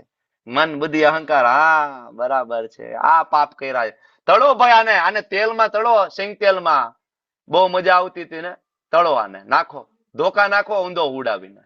બરાબર ને? તો ખબર છે કે આ જગ્યા પરમેનન્ટ નથી, એટલે આપણે નથી રિપેરિંગ કામ કરાવતા. બરાબર, કામ ચલાવ છે, કામ ચલાવ સંબંધો છે. આ જે તફાવત લેવલ 1 માં ભણીએ છીએ આપણે, ઉદાસી સતત છે. અને 4 વાસ્તવિક સમસ્યાઓ એવી છે કે જ્યાં હંમેશા હાજર રહે છે. પછી એ કોઈ મજૂર માણસ હોય તોય ભલે, અને ભારત દેશનો પ્રાઇમ મિનિસ્ટર હોય તોય ભલે, અને અમેરિકા મહાસત્તાનો પ્રેસિડેન્ટ હોય તોય ભલે, એને 4 મુશ્કેલી જીવનમાં આવશે આવશે ને આવશે. એ કઈ? જન્મ, મૃત્યુ, જરા, અને વ્યાધિ. જન્મ, મૃત્યુ, જરા, વ્યાધિ, દુઃખ, દોષાનું દર્શનમ. નરેન્દ્ર મોદી ઘરડા નહીં થાય? જો કે અત્યારે થઈ જ ગયા છે વૃદ્ધ. બરાબર, પેલા જેવું એનું, જો કે અત્યારે ખૂબ સારી સ્ટેમિના છે, પણ છતાં યુવા વયે પ્રેસિડેન્ટ બની ગયા હોત તો બરાબર, આના કરતા વધારે સ્ટેમિના હોત ને. બરાબર ને? અને જરા, ઘટપણ, અને બરાબર જન્મ, મૃત્યુ, જરા, વ્યાધિ. વ્યાધિ એટલે દુઃખ, બીમારી. બીમારી નહીં આવે? બધાને બીમારી છે. અને કદાચ સારું જીવન જીવો તો મૃત્યુનું શું કરશો? ભાઈ આમાં કોઈ છે અમર? અમર આંગળી ઊંચી કરો. અમર ચિરંજીવી કોઈ છે ભાઈ? 7 ચિરંજીવી માંથી કોઈ ક્લાસ ભરવા માટે એનીબડી હાજર? ચિરંજીવી કોઈ છે? નથી. બધાય ના પાડે કે અમે અમર નથી. બધાને ખબર છે કે મરી જવાનું છે. એક દી બોલો, ખબર છે? આમાં બધાને ખબર છે મરી જવાનું છે. બધાને ખબર છે, પાકા પાયા ખબર છે મરી જ જવાનું, પાકું. તો આપણે ગંભીર તો થતા જ નથી. ખબર છે મરવાનું તો હોય. શું કામ ગંભીર નથી થતા? પ્રભુજી હજી વાર છે, હજી વાર છે. એટલે આપણે વારંવાર કહેતા હોય કે જન્મ થયો બરાબર, એ ભેગી અહીંયા ઓલી tick tick tick tick tick tick કરતી ઘડિયાળ અહીં ખંભે ચોટાડી દીધી હોત ને બરાબર, કે ભાઈ 35 વર્ષનું આયુષ્ય, હવે રહ્યા 34, હવે રહ્યા 33, હવે રહ્યા 32, હવે છેલ્લું વર્ષ, tick tick tick tick tick tick, automatic હાથમાં માળા આવી જાય. હરે કૃષ્ણ કૃષ્ણ કૃષ્ણ હરે હરે, હરે રામ રામ રામ હરે હરે. 2 દિવસ જ વૈદા હરે કૃષ્ણ. કારણ કે આયા tick tick tick tick tick tick tick tick થાય છે. સાચું ને? બરાબર ને? તો આપણને બધાને એમ છે કે હજી વાર છે. સ્મશાન યાત્રામાં તો આપણે જઈએ છીએ બરાબર ને, રામ નામ સત્ય હે, રામ નામ સત્ય હે બોલીએ તો છીએ, પણ એવું કરતા નથી. ખબર છે રામ નામ સત્ય હે, પણ ઘરે આવીને પાછા ભૂલી જઈએ છીએ બરાબર. રામ નામ સત્ય હે તો ડેડ બોડી આવી રીતના હલતું હોય અંદર, કારણ 4 જણા આવી રીતના લઈને જતા હોય ને ડેડ બોડી, આમ રામ નામ સત્ય હે, ડેડ બોડી એમ કહેતો હોય ભાઈ મેં નથી લીધું રામ નામ, તમે લઈ લેજો. ભાઈ મેં નથી લીધું, તમે લઈ લેજો. એકચ્યુઅલી આપણને કહેતું હોય ભાઈ મેં નથી માળા કરી, તમે કરી લેજો. રામ નામ સત્ય હે. આપણે નથી સમજતા. મૃત્યુ થઈ જાય અને ઘરમાં ગરુડ પુરાણની કથા બેસાડવામાં આવે, બ્રાહ્મણ આવીને વાંચતો હોય ગરુડ પુરાણ, ભૂદેવ આવીને વાંચતા હોય, અને પાછળ બેઠા બેઠા બધા માવા ચોરતા હોય અને તમાકુ ચોરતા હોય. કેમ? તો કે એ તો ગરુડ પુરાણ ઓલું ગુજરી ગયા એના માટે. અરે ભાઈ ગુજરી ગયા એના માટે નથી, ગરુડ પુરાણ તારા માટે છે. એ તને કહે છે કે આવી ગતિ થવાની છે. ભાઈ ઓલો ગયો એ તો ગયો, એનો કાર્યક્રમ પૂરો થઈ ગયો. આ ગરુડ પુરાણ તારા માટે બેહાડ્યું છે, જેટલા જીવો છો એના માટે. આંખ જ નથી ઉગાડતી આપણે, સિરિયસ જ નથી થતા. ભગવાન સ્વયં આવીને આપણને આ બધું સમજાવે છે બરાબર. તો જેવી રીતે પવન સુગંધને એક સ્થળેથી બીજા સ્થળે લઈ જાય, તેમ જીવ આ જગતમાં પોતાના જીવનના જુદા જુદા ખ્યાલોને એક શરીરમાંથી બીજા શરીરમાં લઈ જાય, અને આ પ્રમાણે એક શરીર ધારણ કરે અને એને છોડી દે, બીજું શરીર ધારણ કરે. તમને પ્રશ્ન થાય કે શું કામ આત્માને ભોગવવું પડે, શું કામ એને બીજું શરીર ગ્રહણ કરવું પડે? આત્માનો સ્વભાવ તો સચ્ચિદાનંદ સ્વરૂપ છે. બધા કર્મો તો શરીર દ્વારા થાય, આત્માને શું કામ સહન કરવું પડે? આત્માને એટલા માટે સહન કરવું પડે કે એને મિત્રતા કરી દીધી મન બુદ્ધિ અને અહંકાર સાથે, અને એના દ્વારા આત્મા છે ભોગવી રહ્યો છે. એટલા માટે ભગવદ્ ગીતાની અંદર પણ અને વેદોમાં પણ રૂપક એક આપવામાં આવ્યું છે કે એક વૃક્ષની ડાળી ઉપર 2 પક્ષી બેઠા છે, એમાં એક પક્ષી ફળ ખાઈ રહ્યું છે અને એક પક્ષી છે એ જોવે છે એની સામે કે આ ફળ ખાતા ખાતા ક્યારે મારી સામે જોવે. એ જે જોવે છે ને એ ભગવાન છે, પરમાત્મા, અને જે ફળ ખાય છે ને એને જીવાત્મા કીધો છે બરાબર. શું કામ આપણે ભોગવીએ છીએ નવા નવા શરીરને? શું કામ આપણે આવતા જન્મમાં કૂતરો બનવું પડશે, ગધેડો બનવું પડશે? વાય બરાબર. જો આત્મા તો સચ્ચિદાનંદ સ્વરૂપ છે. જેવી રીતના એ ભગવાને ઉદાહરણ આપ્યું કે પવન વાયુર ગંધા નિવાસયાદ, પવન એક સુગંધને એક સ્થળેથી બીજા સ્થળે લઈ જાય. સુગંધને, જો પવનની પોતાની કોઈ સુગંધ હોતી નથી. પવન ગુલાબ ઉપરથી પસાર થાય તો ગુલાબ જેવી સુગંધ આવશે, અને એ જ પવન છે મળમૂત્ર ઉપરથી પસાર થાય તો દુર્ગંધ આવશે બરાબર ને? પવનની પોતાની કોઈ સુગંધ હોતી નથી બરાબર. એવી રીતના આત્મા પોતે સચ્ચિદાનંદ સ્વરૂપ છે. મન બુદ્ધિ અહંકારનો સંગ કરી અને જો એ ખરાબ કર્મો ઉપરથી પસાર થશે તો આગળ કૂતરો બની જશે, સારા કર્મો ઉપરથી પસાર થશે દેવતા બની જશે. જ્યારે સમજી જશે કે હું આ છું જ નહીં, તે દિવસે ભગવાનના ધામમાં જતો રહેશે. ભગવાન આપણી ઈચ્છામાં દખલગીરી કરતા નથી. શું કામ? આપણે ભોગવવા આવે. તમને પ્રશ્ન થાય કે ભગવાન આપણને આવું શું કામ હેરાન થવા દેતા હશે? કૂતરો બનાવે, ગધેડો બનાવે, ભૂંડ બનાવે. ભગવાન નથી બનાવતા, તમે ને હું એવી ઈચ્છા કરીએ છીએ. ધારો કે તમને શેરીનું રેકડીનું ગંદુ ખાવાની ઈચ્છા હોય, પાણીપુરા કે હોય, પાણીપુરી વાળાની લારીએ જઈને બનાય પાણીપુરી, હજી થોડીક તીખી બનાવ, હજી થોડીક તીખી બનાવ બરાબર. ઓલો આમ આમ કરીને આમ હાથ આમ કરીને આમ અંદર કરે, અંદર કેદી નાયો હોય ભગવાન જાણે. વોશરૂમ જઈને આવીને હાથ ધોવાનું ભૂલી જ જાવ તમે બરાબર ને, એ સીધો અંદર હાથ નાખીને આમ પાણી હલાવે ને આમ કરીને પછી બનાવે, હજી બનાવ તીખી, હજી બનાવ તીખી. બહુ ભાવે, બહુ ભાવે, બહુ ભાવે. ભગવાન વિચાર કરે, દીકરા બહુ ગંદુ ખાવાની ઈચ્છા થાય છે તને, શેરીનો કચરો ખાવાની ઈચ્છા થાય તને, એક કામ કર, તને ભૂંડ બનાવવું, એન્જોય બરાબર ને. આ જગતનું સૌથી ગંદી વસ્તુ તું ખાઈશ, ચા મોજ કર બસ. ભગવાન ઇનડાયરેક્ટલી આપણને આપણી ઈચ્છા પૂરી કરવા માટે વરદાન આપે છે. ભૂંડ બનો. કોઈક વ્યક્તિને બહુ ખાવાની ઈચ્છા હોય, બહુ ખાવાની ઈચ્છા હોય, ખાધા જ રાખે, ખાધા જ રાખે, ખાધા જ રાખે. બરાબર. આટલું પેટ બહાર નીકળી ગયું હોય તો ખાધા જ રાખે, ખાધા જ રાખે. ડોલ ભરી ભરીને લાડવા ખાઈ જાય, એની કોમ્પિટિશન વાલતી હોય, ખબર છે ને? ડોલ ભરી ભરીને જાંબુ ખાઈ જાય, કોમ્પિટિશન વાલતી હોય. તો ભગવાન કે દીકરા બહુ ખાવાની મન થાય તને, એક કામ કર, આ શરીરમાં તો તું એટલું નહીં ખાઈ શકે, હું તને હાથીનું શરીર આપું, હાથી બની જા. બરાબર ને? અને ખા. હાથી કેટલું ખાય? 100 માણસોનું એક સાથે ખાઈ લે, 200 માણસોનું એક સાથે ખાઈ લે ને હાથી. તો ઇનડાયરેક્ટલી ભગવાન આપણી ઈચ્છા પૂરી કરવા માટે આપણા ઉપર કૃપા કરે છે. હાથી બની જાઓ, ભૂંડ બની જાઓ, કૂતરા બની જાઓ. ભગવાન આપણી ઈચ્છામાં દખલગીરી કરતા નથી, કારણ કે આપણે ભોગવવા માટે આવ્યા છીએ. ભગવાને તો અર્જુનને પણ કહ્યું હતું, અર્જુન યથેચ્છસી તથા કુરુ. 18.63 ભગવાને આખી ભગવદ્ ગીતા સંભળાવી અને અર્જુનને એમ નહોતું કીધું કે અર્જુન 45 મિનિટથી તારે માથાકૂટ કરું છું, બધું તને સમજાવી દઉં, હવે એમ ન કહેતો યુદ્ધ નથી કરવું. ભગવાને આવું નહોતું કીધું અર્જુનને. ભગવાને અર્જુનને એમ કીધું કે ભાઈ જો સમજાવી દીધું, હું ભગવાન છું, હું જ પરમાત્મા છું, હું જ બધા અવતારોનો અવતારી છું, અને મારી ભક્તિ કર તું મુક્ત થઈ જઈશ. આ બધું તને સમજાવું, જો સમજાય તો ઠીક છે, નહીતર યથેચ્છસે તથા કુરુ. તો આપણે ચેતના ડેવલપ કરવી પડશે શશી માતાજી. ચેતના આપણી દેવી હશે તો ઉપરના લોકમાં જઈશું, ચેતના કૂતરા બિલાડાની હશે તો કૂતરા બિલાડા બનશું, અને ચેતના કૃષ્ણ ભાવનામૃતમાં હશે તો આપણે વૈકુંઠ જાશું. 7મા અધ્યાયના 4 અને 5માં 2 શ્લોક તમે બરાબર યાદ કરો. ભૂમિરાપો નલો વાયુ ખમ નો બુદ્ધિ રેવ ચ વાળા. ભગવાન એની પરાશક્તિ અને અપરાશક્તિ વિશે જ્યારે વાત કરે છે તો તમને હવે યાદ આવી જવું જોઈએ કે અપરાશક્તિ જે છે મન બુદ્ધિ અહંકાર ને પંચ મહાભૂતની બનેલી, બરાબર, ભૌતિક, અને પરાશક્તિ જે છે એ આ જીવ છે, અને એ અપરાશક્તિના કારણે આપણને વારંવાર નવા શરીર મળે છે. બરાબર. તો એટલા માટે વાયુને પોતાની ગંધ. બીજું ઉદાહરણ તમે લઈ લો, પાણી. પાણીનો પોતાનો કોઈ કલર નથી. પાણી જેની સાથે મિક્સ કરો, બરાબર, એવો એક કલર ધારણ કરી લે. બરાબર. જેવી રીતના વરસાદ વરસે છે, બરાબર, ને જેવું નીચે પડે છે એટલે કીચડ બની જાય છે. બની જાય છે ને. ઓરિજિનલી વરસાદનું પાણી છે શુદ્ધ છે, આકાશમાંથી જ્યારે પડતું હોય શુદ્ધ છે, પણ નીચે એને સંગ કર્યો કાદવનો અને બની ગયું કીચડ. તો ઓરિજિનલી આપણી આત્મા છે, સચ્ચિદાનંદ સ્વરૂપ છે, પણ આપણે સંગ કર્યો છે કાદવનો, એટલે આપણે બની ગયા છે કીચડ. બરાબર. તો હવે આ કાદવ આપણે કીચડ બની ગયા છીએ.